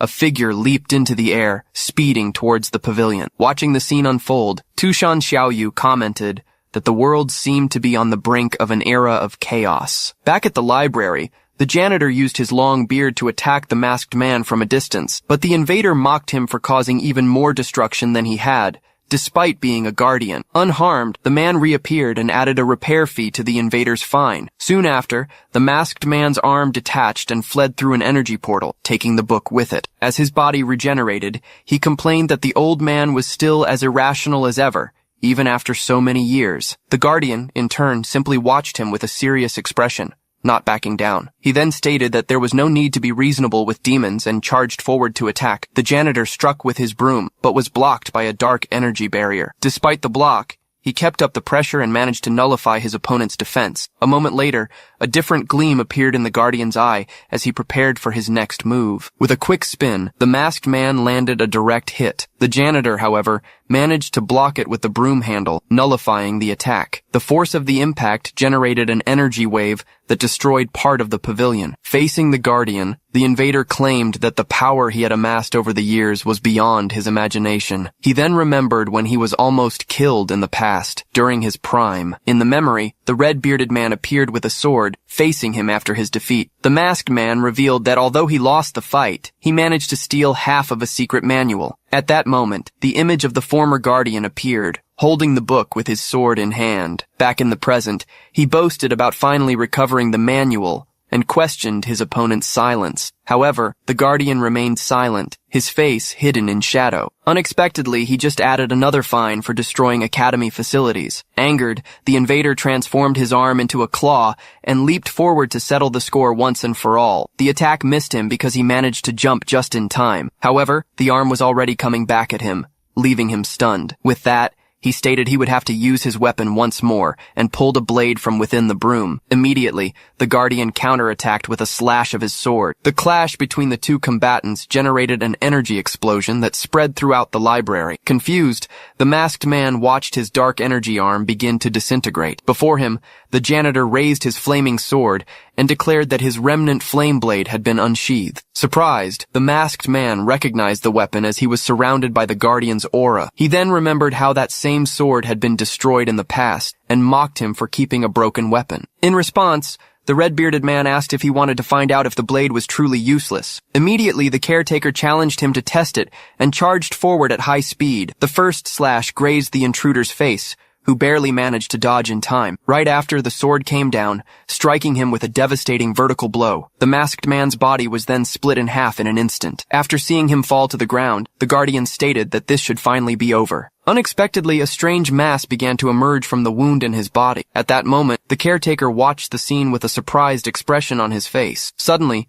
the intruder's body began to rise, shrouded in a dark aura. The mass then transformed into a new creature with a monstrous appearance. With his body half regenerated, he remarked that the old Guardian was not an easy opponent. Facing this transformation, the caretaker questioned him about what kind of demonic technique he had trained in. As he rose, the masked man stated that his objective was accomplished and that he would return once he mastered the manual. With his sword in hand, the Guardian declared that he would not let him escape again. The intruder then threatened him, saying that the academy he protected would be destroyed if he followed. Even as the dark energy surrounded him, the caretaker stood motionless, not backing down. With a furious cry, he prepared to unleash his full power. In that instant, he ran his own arm along the sword's blade to activate it with his blood. With the weapon enveloped in an aura, he vowed that he would not let him escape. The masked man laughed and dared him to try, as a wave of energy surged forward to attack. The Guardian then leaped into the air and collided with the enemy's dark energy. Suddenly, Rector Yu Tianxing arrived on the scene and asked if his uncle was all right. Kneeling on the ground, the caretaker scolded him for his recklessness and his age. With his sword in hand, he stated that he would have killed the intruder if not for the Academy's protection. Next, the rector supported the wounded Guardian and asked who was responsible for the attack. His uncle then revealed that the intruder was Sima Yue, an ancient and powerful demonic cultivator. Upon hearing the name, Yu Tianxing reacted with surprise, recalling the legend about the demon. He then explained that to defeat him in the past, the Righteous Alliance had sent more than 30 experts. A vision of the past then showed the Guardian and the other warriors uniting to face Sima Yue. With this, he revealed that the demon was only defeated after the sacrifice of more than 20 masters. The caretaker then said that Yu Tianxing should have already realized that this was no ordinary demonic technique. He then clarified that Sima Yue's power consisted of controlling people's heart demons. The rector confirmed that his instincts were correct, and that the attackers were manifestations. Even with the Guardian insisting he needed to kill him, his nephew advised him not to waste his energy. Soon, he instructed his nephew to notify the Righteous Alliance about the imminent war Sima Yue was about to start. With his injured hand, the Guardian firmly gripped the hilt of his sword. He then declared that he no longer had the strength to protect the academy, as his blade dissolved into light. When asked about the arena, the rector reassured him, stating that he had already contained all the other demons. Suddenly, Yu Tianxing realized something was wrong and looked up at the sky. The caretaker then saw one last heart demon escaping and shouted for it to come back and settle the score. Meanwhile, in the arena, the students were commenting on how lucky they were to have the instructors to protect them. Facing the remains of a creature, the crowd shouted insults, while Wu Lingen observed the hatred against demonic cultivators. Beside him, Bai Di called his name, her face blushing. With that, the girl thanked him for saving her. Right after, she stated that even though she admitted he helped, she would still investigate him to uncover his true identity. The young man watched her with a surprised expression. Suddenly, an intense light formed behind the competitor. As the last heart demon lunged forward, he pushed her out of danger. With a quick spin, Wu Lingen took the impact of the attack in her place. As he held her, she asked why he had risked himself again, even though he didn't have to. He then looked down with a serious expression on his face. After they sat down, he said she seemed to be fine, despite the tear in her clothes. Bai Di then punched him lightly on the chest and scolded him for worrying her on purpose. At the same moment, Tushan Xiaoyu and Murong Chan approached, with the latter offering her food to help her recover. Suddenly, Rector Yu Tianxing appeared before them at high speed. The rector then grabbed him to inspect his body, but Tushan Xiaoyu questioned his intentions. With a keen eye, Yu Tianxing analyzed Wu Lingen's body up close. The rector confirmed his suspicions and revealed that something had been planted inside his body. Immediately after, the image showed that a heart demon seed was lodged in his chest. Furious, the dean vowed he would not forgive whoever planted the seed in his student's body. Not understanding the gravity of the situation, Wu Lingen just asked to be let go. At that moment, Yu Tianxing observed him closely, finding his reaction quite strange. Right after, Tushan Xiaoyu shoved the old man hard and ordered him to let go immediately. She then warned Wu Lingen to keep his distance from the old man, who looked offended in the background. The dean then asked from a distance if he felt any discomfort, but the boy said no. Still, Yu Tianxing found it strange that the seed, lethal to any cultivator, didn't affect him. Suddenly, the dean shouted for them to wait a moment, leaving them both confused. With a smile, he approached again and celebrated the fact that Wu Lingen was a commoner with no spiritual root. He explained that without spiritual energy, the heart demon couldn't grow, all while Tushan Xiaoyu was biting him. Right after that, the man floated into the air and ascended quickly, to the couple's surprise. In the distance, Zhongma and Tianji watched the scene. Floating in the sky, Yu Tianxing announced to everyone that, despite the unexpected events, the exam was officially over. He continued his speech, stating that all students would be evaluated based on their performance that day. With that, the dean released an intense energy and announced they would receive their respective rankings and dorm assignments. A moment later, a beam of light hit Wu Lingen's shoulder. He and Tushan Xiaoyu looked back. The dean then informed them that all the information had been entered into the admission passes they each received. Checking his, he read that he was assigned to Class D, male dormitory number 8, bed 1. From above, Yu Tianxing ordered all students to return to their dorms and prepare for the next day's classes. At this,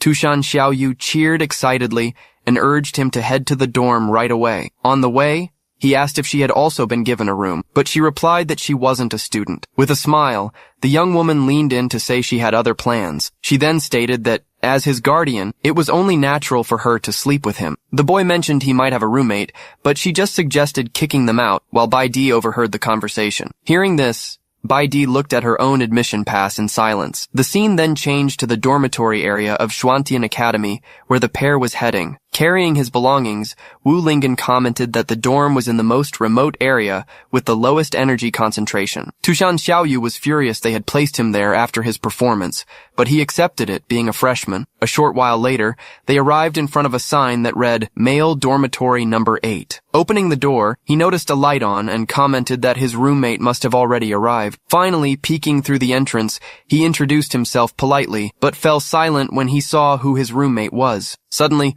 Wu Lingen came face to face with Bai Di, who was just getting out of the shower, covered only by a towel. He slammed the door shut, breathless and stunned, while Tushan Xiaoyu questioned him. He then looked at the sign again, confirming to himself that this was indeed male dormitory number 8. Then he remembered the kiss in the arena and concluded that what he saw must have been an illusion. With that in mind, he decided to open the door one more time to confirm his suspicions. He then saw Bai Di from behind, finishing getting dressed, and fell silent again. He closed the door once more and wondered if he was under the effect of some illusion art. Just then, Bai Di opened the door from the inside, surprising the two of them. Tushan Xiaoyu immediately demanded to know what she was doing there, but the girl replied that she also lived in that room. To prove it, Bai Di showed her pass, which assigned her to bed 2 of male dormitory 8. In disbelief, Tushan Xiaoyu accused her of being a man in disguise, but the young woman furiously denied it. Wu Lingen stepped in to confirm that Bai Di was a girl, which made his guardian suspicious of how he knew. At that, Bai Di explained that she had swapped places with his original roommate,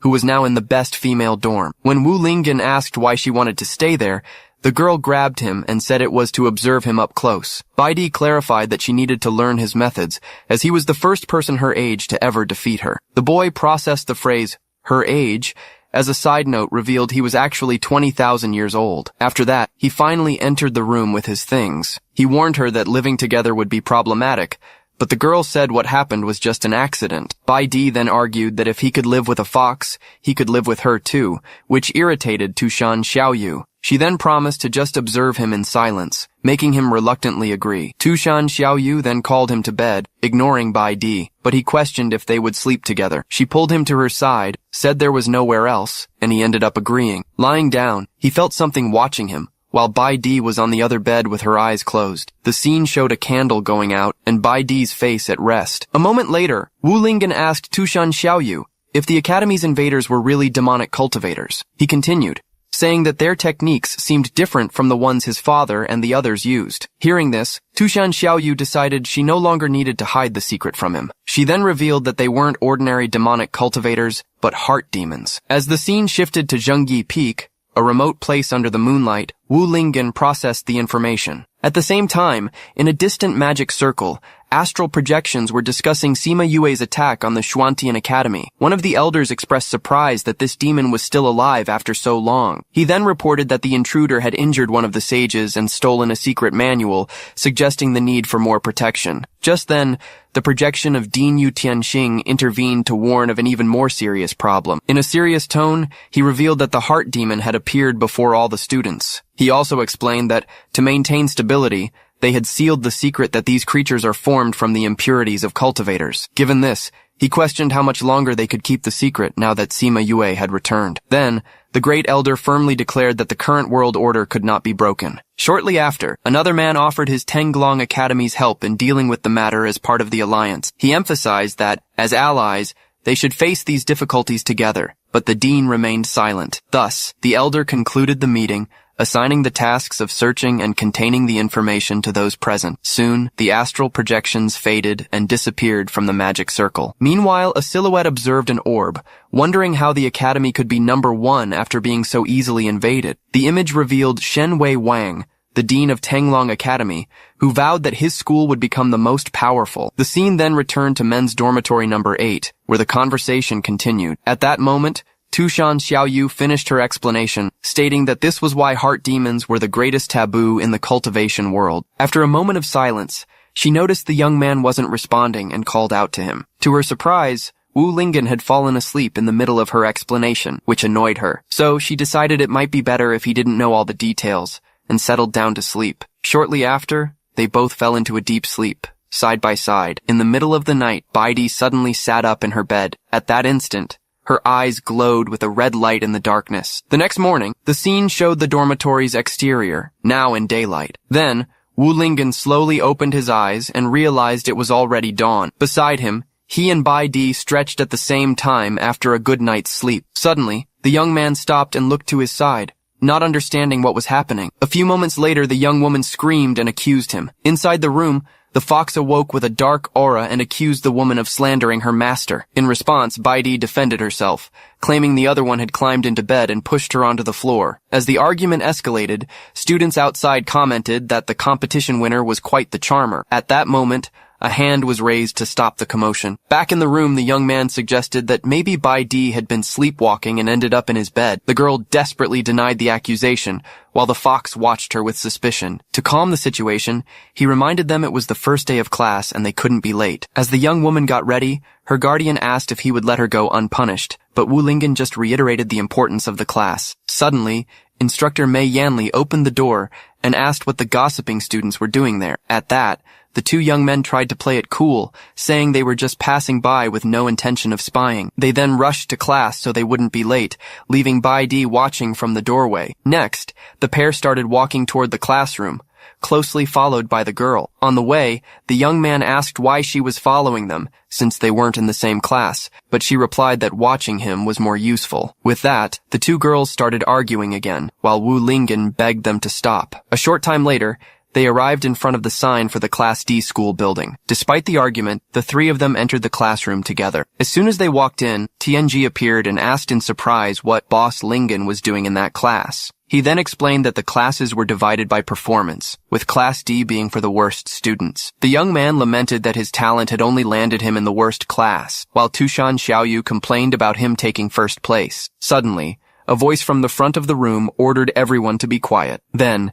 Instructor Mei Yanli introduced himself and demanded absolute silence during his class. Both Tianji and Wu Lingen were surprised to discover that this master would be in charge of their class. The teacher decided right then that he would use one of the boys to make an example on the first day. Shortly after, he yelled at Tianji for whispering and threw a book at him. The object flew swiftly toward the boy's face. At the last second, Wu Lingen caught the book and apologized, saying it was just instinct. The instructor glared at him, annoyed for causing trouble, while Tianji thanked him in relief. With a thud, Mei Yanli slammed a pile of books on the desk and told everyone to be quiet. He then announced that their first class at Xuantian Academy would begin. Soon, the books flew from the pile and distributed themselves to each student. The master explained that this was the standard Qi training manual of the Alliance, and that they should follow its instructions. Just then, a student complained that everyone there should already be past the Qi refining stage, much to Wu Lingen's surprise. Annoyed, the instructor hit the young man with a book and said their techniques couldn't compare to the Alliance's. Lying on the floor, the boy was ignored, as Bai Di questioned why Wu Lingen hadn't defended him. Following that, Mei Yanli explained that the Alliance's technique was the safest and that everyone must use it. He then turned to the class and said that since they already had experience with Qi refining, they would have a test. The instructor threatened to expel anyone who couldn't guide Qi into their body by the end of class. While the other students seemed confident, Wu Lingen was visibly apprehensive about the task. Holding the book, he panicked and wondered what he would do, since he had no experience at all. Baidi then closed her eyes to focus on the technique from the manual. Right after, she formed a hand seal and channeled her energy according to the instructions. With that, a small sphere of power formed at her fingertips. Next, she fired the beam of energy toward the back of the room. The energy hit and destroyed one of the desks, much to instructor Mei Yanli's surprise. At that moment, Tushan Xiaoyu remarked that it was impressive she got it on the first try, but called her a show-off. The master approached and praised the student's good work. Shortly after, he informed her she would have to pay for the broken desk after class. Then, Mei Yanli looked at Wu Lingen, doubting he could guide his qi without a spiritual root. Meanwhile, a student noticed the instructor's pants were falling down, but another suggested it might just be one of his habits. Beside him, the fox told him not to overdo it, but the young man replied that he needed to feel the energy, so he prepared to begin, while Bai Di watched him closely and took notes. With great effort, he shouted that he could finally feel an energy building inside him. Suddenly, a strange sound echoed from beneath him in the room. The scene revealed he had passed gas, leaving Tushan Xiaoyu and Bai Di completely speechless. Lying on the floor, he complained that he still couldn't feel any energy, making the girl question his training method. Next, he grabbed her by the shoulders and begged her to teach him how to feel spiritual energy. Though she didn't understand, Bai Di explained that he should imagine his body as a bottle and feel the energy like water flowing into it. With that, Wu Lingen closed his eyes and tried to visualize his body as a bottle filling with water. A short while later, he remarked that he seemed to be finally feeling something. Right after, he passed gas again, causing the young woman to back away while suggesting he try a different method. While other classmates celebrated their success, the young man lamented his failure, and Bai Di wondered how he was so strong without sensing energy. At that moment, the instructor called for their attention and warned those who succeeded not to celebrate too early. He then showed an energy sphere to the class, who wondered where it had come from. The master tossed the energy spheres to the students who had completed the initial task. One of the students grabbed the energy sphere with both hands. Instantly, the object's weight crushed him to the floor, making him cry out in pain. The instructor explained that the sphere was designed to become lighter the more energy was injected into it. The student then struggled to channel his energy into the sphere and lift it off the ground. With a smile, Mei Yanli added that the sphere only accepted energy from the Alliance's technique. Otherwise, it would get even heavier. Tianji explained that the game with the energy spheres was a popular sport in the cultivation world, something Wu Lingen compared to basketball. With that, the instructor tossed out several spheres and ordered everyone to use their absorbed energy to fill them completely. Soon, the spheres rolled toward the students, who braced themselves for the challenge. While Bai Di lifted hers with ease, Tianji was still struggling with the weight in his hands. As for Wu Lingen, he tried to lift one of the spheres but was warned that brute force alone wouldn't be enough. Determined not to be expelled, the young man decided to use all his spiritual energy, which he mistook for physical strength. With his muscles tensed, he strained with all his might to try and lift the sphere off the ground. At that very moment, Dean Yu Tianxing was combing his hair in front of a mirror. Suddenly, he noticed something approaching in the sky and commented on how quickly it was arriving. A huge flying ship appeared over the academy as Shen Wei Wang announced his arrival. From the ship's deck, the visitor watched a beam of light shooting up toward the sky. The light then materialized before the vessel, revealing Yu Tianxing with his powerful aura. In a sarcastic tone, the local dean greeted the newcomer, saying he hadn't had time to prepare a welcoming ceremony. The leader of Tenglong replied that he rushed to help as soon as he heard the academy was facing trouble. Suspiciously, Yu Tianxing commented on the large entourage, but was told they also wished to learn from the best academy. Then, the host stated with a smile that this was the true purpose of their visit. Suddenly, an energy sphere flew out of the classroom and shot up toward the ship, surprising both deans. The impact then struck the underside of the vessel with great force. On the deck, Shen ordered them to prepare the defenses, questioning if they were demonic cultivators. Meanwhile, the classroom roof collapsed, causing panic among those present. As the ceiling broke apart, Wu Lingen raised his hands to protect himself from the debris. Right after, the instructor furiously scolded him for using too much force and destroying the classroom. Amidst the dust, Yu Tianxing figured the boy was up to no good again. At that moment, he turned to the silhouette in the smoke and asked if Shen was all right. As soon as the visitor emerged from the cloud, the sphere hit him in the face, causing his men to panic. The Xuantian dean explained it was just the explosion from one of their spheres, covering for the young man. Holding the object that had hit him, Shen commented on the power of the explosion. Even though he was injured, he suggested they use the spheres for a competition, while Yu Tianxing recommended he tend to his wounds. It was confirmed that an exchange competition between the academies would be held using the energy spheres. Soon after, Dean Yu Tianxing began to explain the situation to the assembled students. He then announced that the 5 chosen to represent the academy would be Wu Lingen, Bai Di, Tianji, Zhongma, and Xiao Huohuo. At that moment, Tianji raised his hand and asked for permission to ask a question. He began by saying he understood the others' selection, as they were the top students from the entrance competition. With that, he argued that his own strength was among the weakest, and that he feared embarrassing the academy. The view then focused on the young man, who seemed insecure about the decision. In turn, Wu Lingen tried to encourage him, reminding him not to underestimate himself because hard work always pays off. Standing nearby, Xiao Huohuo scoffed, saying that if effort were enough, he would already have a spiritual root. The dean intervened, stating that Tianji's ability to predict the future would be a great advantage for the team. Once the first question was settled, Wu Lingen raised his hand to ask one of his own. He then asked, a bit awkwardly, how exactly the game with the energy spheres worked. At that moment,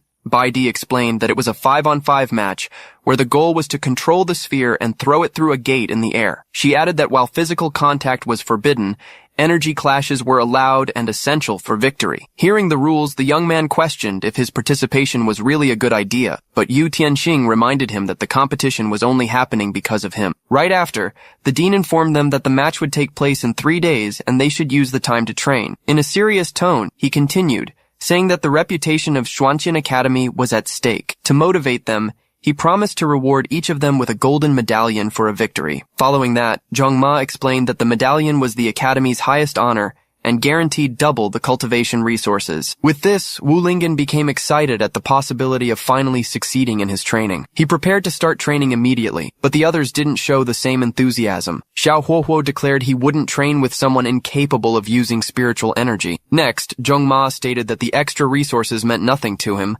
since his family owned the academy. Bai Di then suggested they ignore the others and just the 2 of them train, leaving Tianji aside. Holding a sphere, she explained that the more energy injected into it, the greater the advantage in controlling the ball. At that instant, she challenged Wu Lingen to try and take the sphere from her hands, and he readily accepted. As he moved forward, the girl dodged and explained that the sphere couldn't simply be grabbed. With a smile, she watched him closely as an energy aura formed around her. Wu Lingen decided to use his speed and charged surprisingly fast at his opponent. However, she moved away, saying she wouldn't make it easy for him. On impact, his hands accidentally pressed against the young woman's chest. The girl then backed away as the energy sphere rolled away. Immediately, Xiao Huohuo accused him of doing it on purpose, but Wu Lingen bowed to apologize. He approached to ask if Bai Di was okay, and the young woman replied that she was already over the incident. The girl then looked away and noticed Tushan Xiaoyu watching from a distance with a dark aura. At that, Tushan Xiaoyu ordered her to stay away from him, while Murong Chan offered food to ease the tense atmosphere. Back in the courtyard, Bai Di composed herself and said they should continue training. In that instant,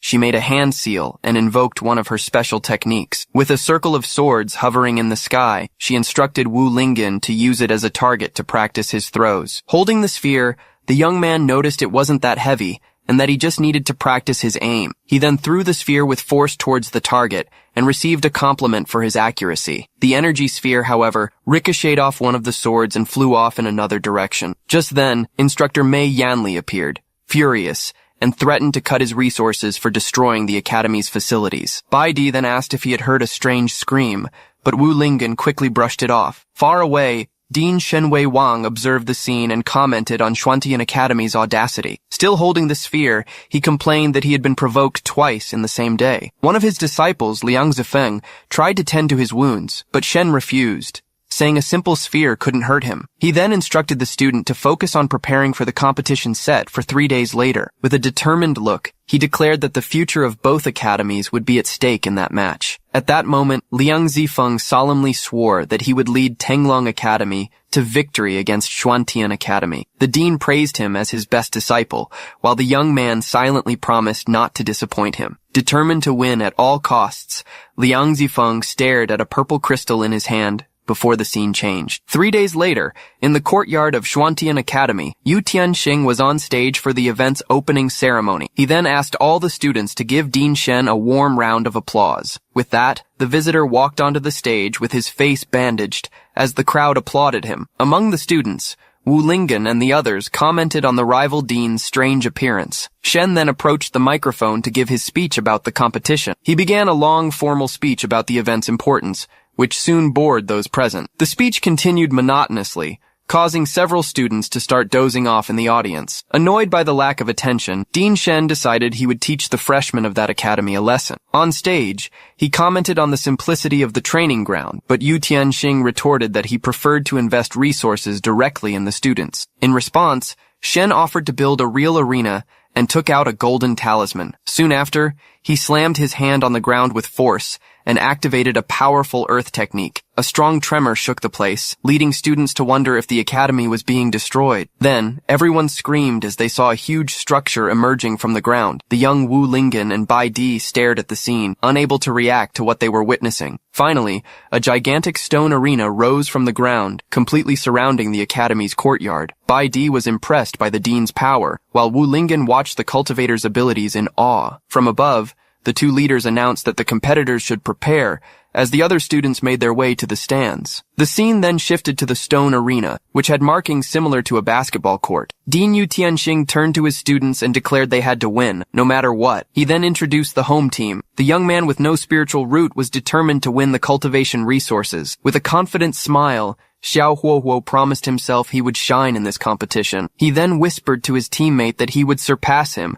leaving the boy confused by the comment. Meanwhile, Yu Tianxing continued the introductions and announced the competitors from Tenglong Academy. The camera focused on the opposing team's leader, Liang Zifeng, who had an air of superiority. The scene then revealed all the members of the rival team, Zhu Long, Li Luoying, Wan Ping, Zhen Lingyu, and their leader, Liang Zifeng. Among them, competitor Zhen Lingyu offered him encouragement, but he warned her not to underestimate their opponents. Looking at his master, Liang Zifeng vowed to fulfill his old wish at any cost. Next, Wan Ping told him to relax and insulted the Xuantian Academy team, calling them trash. Hearing the insult, Tianji immediately reacted, shouting that they weren't weaklings. The provoker then challenged him directly, calling him useless, which made the boy even angrier. The Tenglong leader intervened, ordering his ally to stop talking. He said they would settle things during the match. Seeing this, Bai Di commented on their arrogance, but her teammate noted that they were well trained. Zhong Ma then confirmed the observation,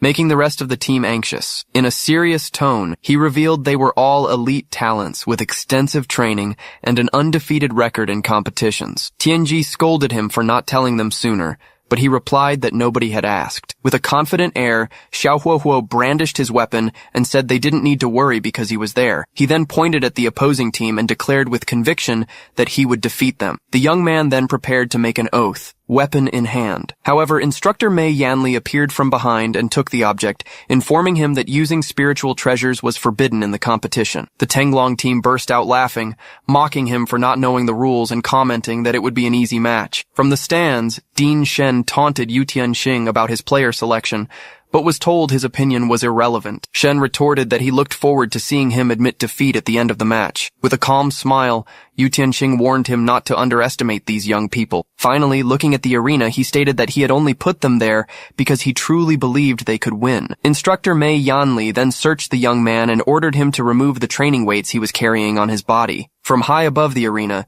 Yu Tianxing shouted angrily, demanding to know where he was hiding so many objects. The instructor then explained that the match would last 1 hour, with a break, and the team with the most points would be victorious. With the energy sphere in hand, he told everyone to get ready for the game to begin. As the Tanglong Academy team took their positions on their side of the court, waiting for the whistle, the Xuantian team also got into position. Moments later, the sphere was tossed into the air with the command to begin. Determined to get the first possession, Wu Lingen jumped confidently, but was surprised to see someone fly past him in mid-air. Xiao Huohuo surpassed him in the jump and declared that the first point would be his. Before he could reach the sphere, Liang Zifeng suddenly appeared and slapped it away, taking possession. He then passed the ball to his ally Wan Ping, who caught it firmly in mid-air. With control of the sphere, Wan sped down the court while Tianji got into position to try and stop him. The opponent then faced him with a disdainful smile and asked if he really thought he could stop him. In shock, Tianji watched the opponent rush past him at incredible speed. In a single move,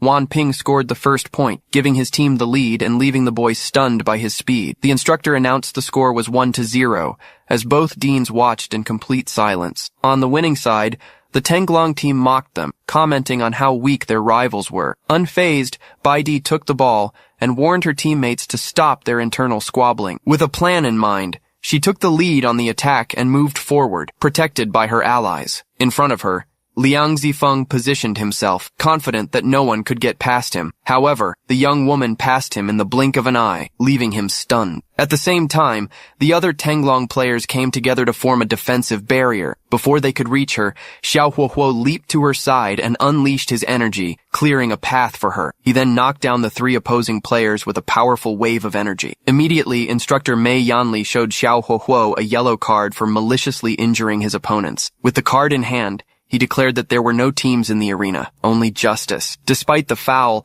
Bai Di continued the play and prepared to shoot the ball. She jumped confidently, determined to score, but Zhu Long quickly moved to block her attack. At that moment, her opponent took a bite of a piece of meat he was holding. A moment later, a shockwave from the ground threw Bai Di back with great force. The scene revealed that Zhu Long had transformed into a reptilian monster and regained possession of the sphere. As soon as she landed, a black shadow sped past her. The shadow then struck the energy sphere in the monster's hands. The ball was then thrown directly to Liang Zifeng, who praised the play with satisfaction. He advanced with the sphere in hand, ready to attack the opponent's side of the court. Zhongma and Tianji prepared to intercept him as he ran with an intense energy aura. Effortlessly, he broke through their defense and scored the second point of the match. The instructor then announced the score was 2-0, as Zhen Lingyu praised her leader's skill. After scoring, Liang Zifeng turned to face Wu Lingen and Xiao Huohuo. The two were surprised, not understanding the intention behind his gaze. With a confident smile, he pointed at them and declared that he wouldn't let them score a single point in the match. In the stands, Tushan Xiaoyu was enraged by the taunt, but Murong Chan stopped her from interfering with the match. At that moment, Xiao Huohuo raised his hand and asked the instructor for a moment to ask a question. Pointing at the opposing player, he questioned how he could eat and transform, since the use of items was forbidden. The image showed Zhu Long consuming a piece of meat and a bag of buns. Instructor Mei Yanli replied that food didn't count as an item, which angered the young man. Meanwhile, in the stands, Murong Chan regretted not bringing any food, while Tushan Xiaoyu grew even more irritated. From high up in the arena, Dean Shen commented that the students were no big deal, but Yu Tianxing retorted that the game had barely begun. On the court, Zhen Lingyu easily passed Tianji and scored another point for the opposing team. Soon after, the score quickly climbed to 6-0, showing the rival team's dominance. Zhu Long, in his monster form, charged forward and scored again, extending the lead to 10-0. After the basket, the opposing team celebrated, while the instructor announced the end of the first half. Panting and disheartened,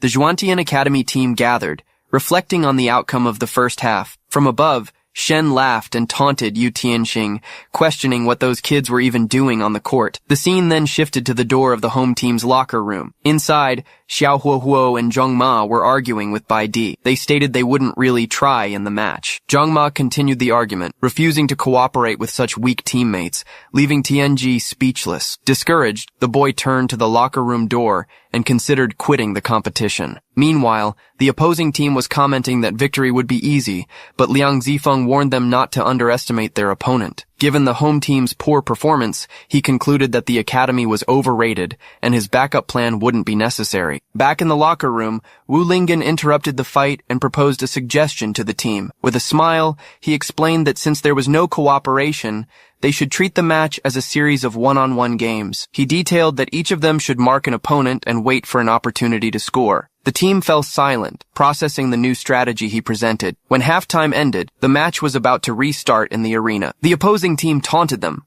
but Tianji assured them that Chief Lingen already had a plan. Suddenly, a voice called out from the stands, making him turn to look. Murong-chan began to throw various food items in his direction, showing impressive agility. He managed to catch all the food that was tossed, leaving Bai Di and Tianji in awe. Observing the scene, the opposing team taunted them again, promising to show them what true despair felt like. Instructor Mei Yanli then announced that with both teams in position, the second half of the match would begin. He then threw the sphere into the air and shouted for the game to resume. Wan Ping and Liang Zifeng advanced together, determined to maintain pressure and recover the ball. A moment later, Wan Ping leaped and snatched the sphere from the air before anyone else. With possession, he mocked the opposing team, criticizing their hesitation to move. He moved quickly down the court, but Zhang Ma positioned himself in front to stop him. To block him, Zhang Ma clapped his hands and activated one of his special techniques. Suddenly, a barrier of earth rose from the ground, completely obstructing Wan Ping's path. In the stands,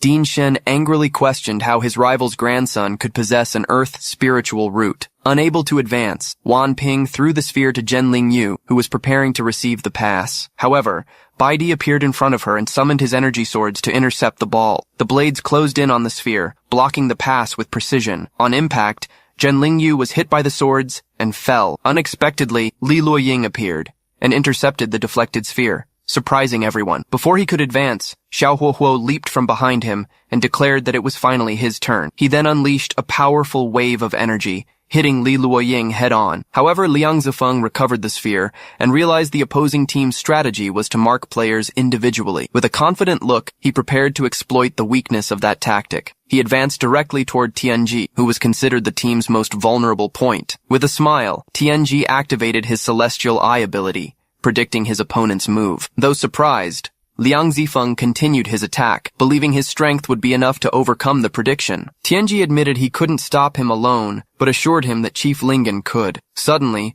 Wu Lingen appeared and collided with him with impressive force. The impact was so great that Liang Zifeng was stunned by his opponent's physical power. Next, Wu Lingen held on to Tianji, while the rival leader ordered the formation of a defensive barrier. Following his teammates' instructions, he began to dodge all the incoming attacks from their opponents. Ling Zifeng grew frustrated seeing that all his moves had been accurately predicted. Even so, he declared they still wouldn't be able to overcome Zhulong's monstrous form. The monster was eating again, preparing for the next clash. With Tianji firmly on his back, Wu Lingen apologized in advance for what he was about to do. He then hurled his teammate along with the energy sphere with all his might toward the opposing goal. Zhulong tried to block the shot with his claws still in his monster form. On impact, the ball broke through the defense, hit the monster in the face, and went through the goal. The instructor then announced the team's first point, while the two enthusiastically celebrated the play. Unfazed, the Tanglong Academy team quickly regrouped to continue their attack. At that moment, Xiao Huohuo taunted his teammates about the score, but Zhen Lingyu reminded him that he hadn't scored any points. With possession of the sphere, Liang Zifeng ordered his team to advance in a swift attack formation. He then ran directly toward Wu Lingen, who was now defending the goal with full attention. Suddenly, a black shadow emerged from the side, hitting him by surprise. It was Li Luoying in action. Consequently, the other players on the opposing team were also taken down by dark attacks that appeared around them. Taking advantage of the confusion, Wu Lingen scored another point, leaving the opposing leader visibly surprised. Right after, he used the monster's tail as a ramp and scored again, closing the gap in the score. The home team continued to score in succession until they finally tied the match at 10-10. In the stands, Dean Shen furiously yelled at his team, demanding they wake up and not embarrass him. Determined not to let his master lose the bet, Liang Zifeng clenched his fist with conviction. Decided, he realized he would have to resort to a secret power and glanced at a purple crystal he held in his hand. Without any hesitation, he swallowed the energy crystal in one gulp. Then, his body began to radiate an intense aura as he screamed from the sudden surge of power. With his eyes glowing and a determined smile, he declared that he could finally feel his true strength.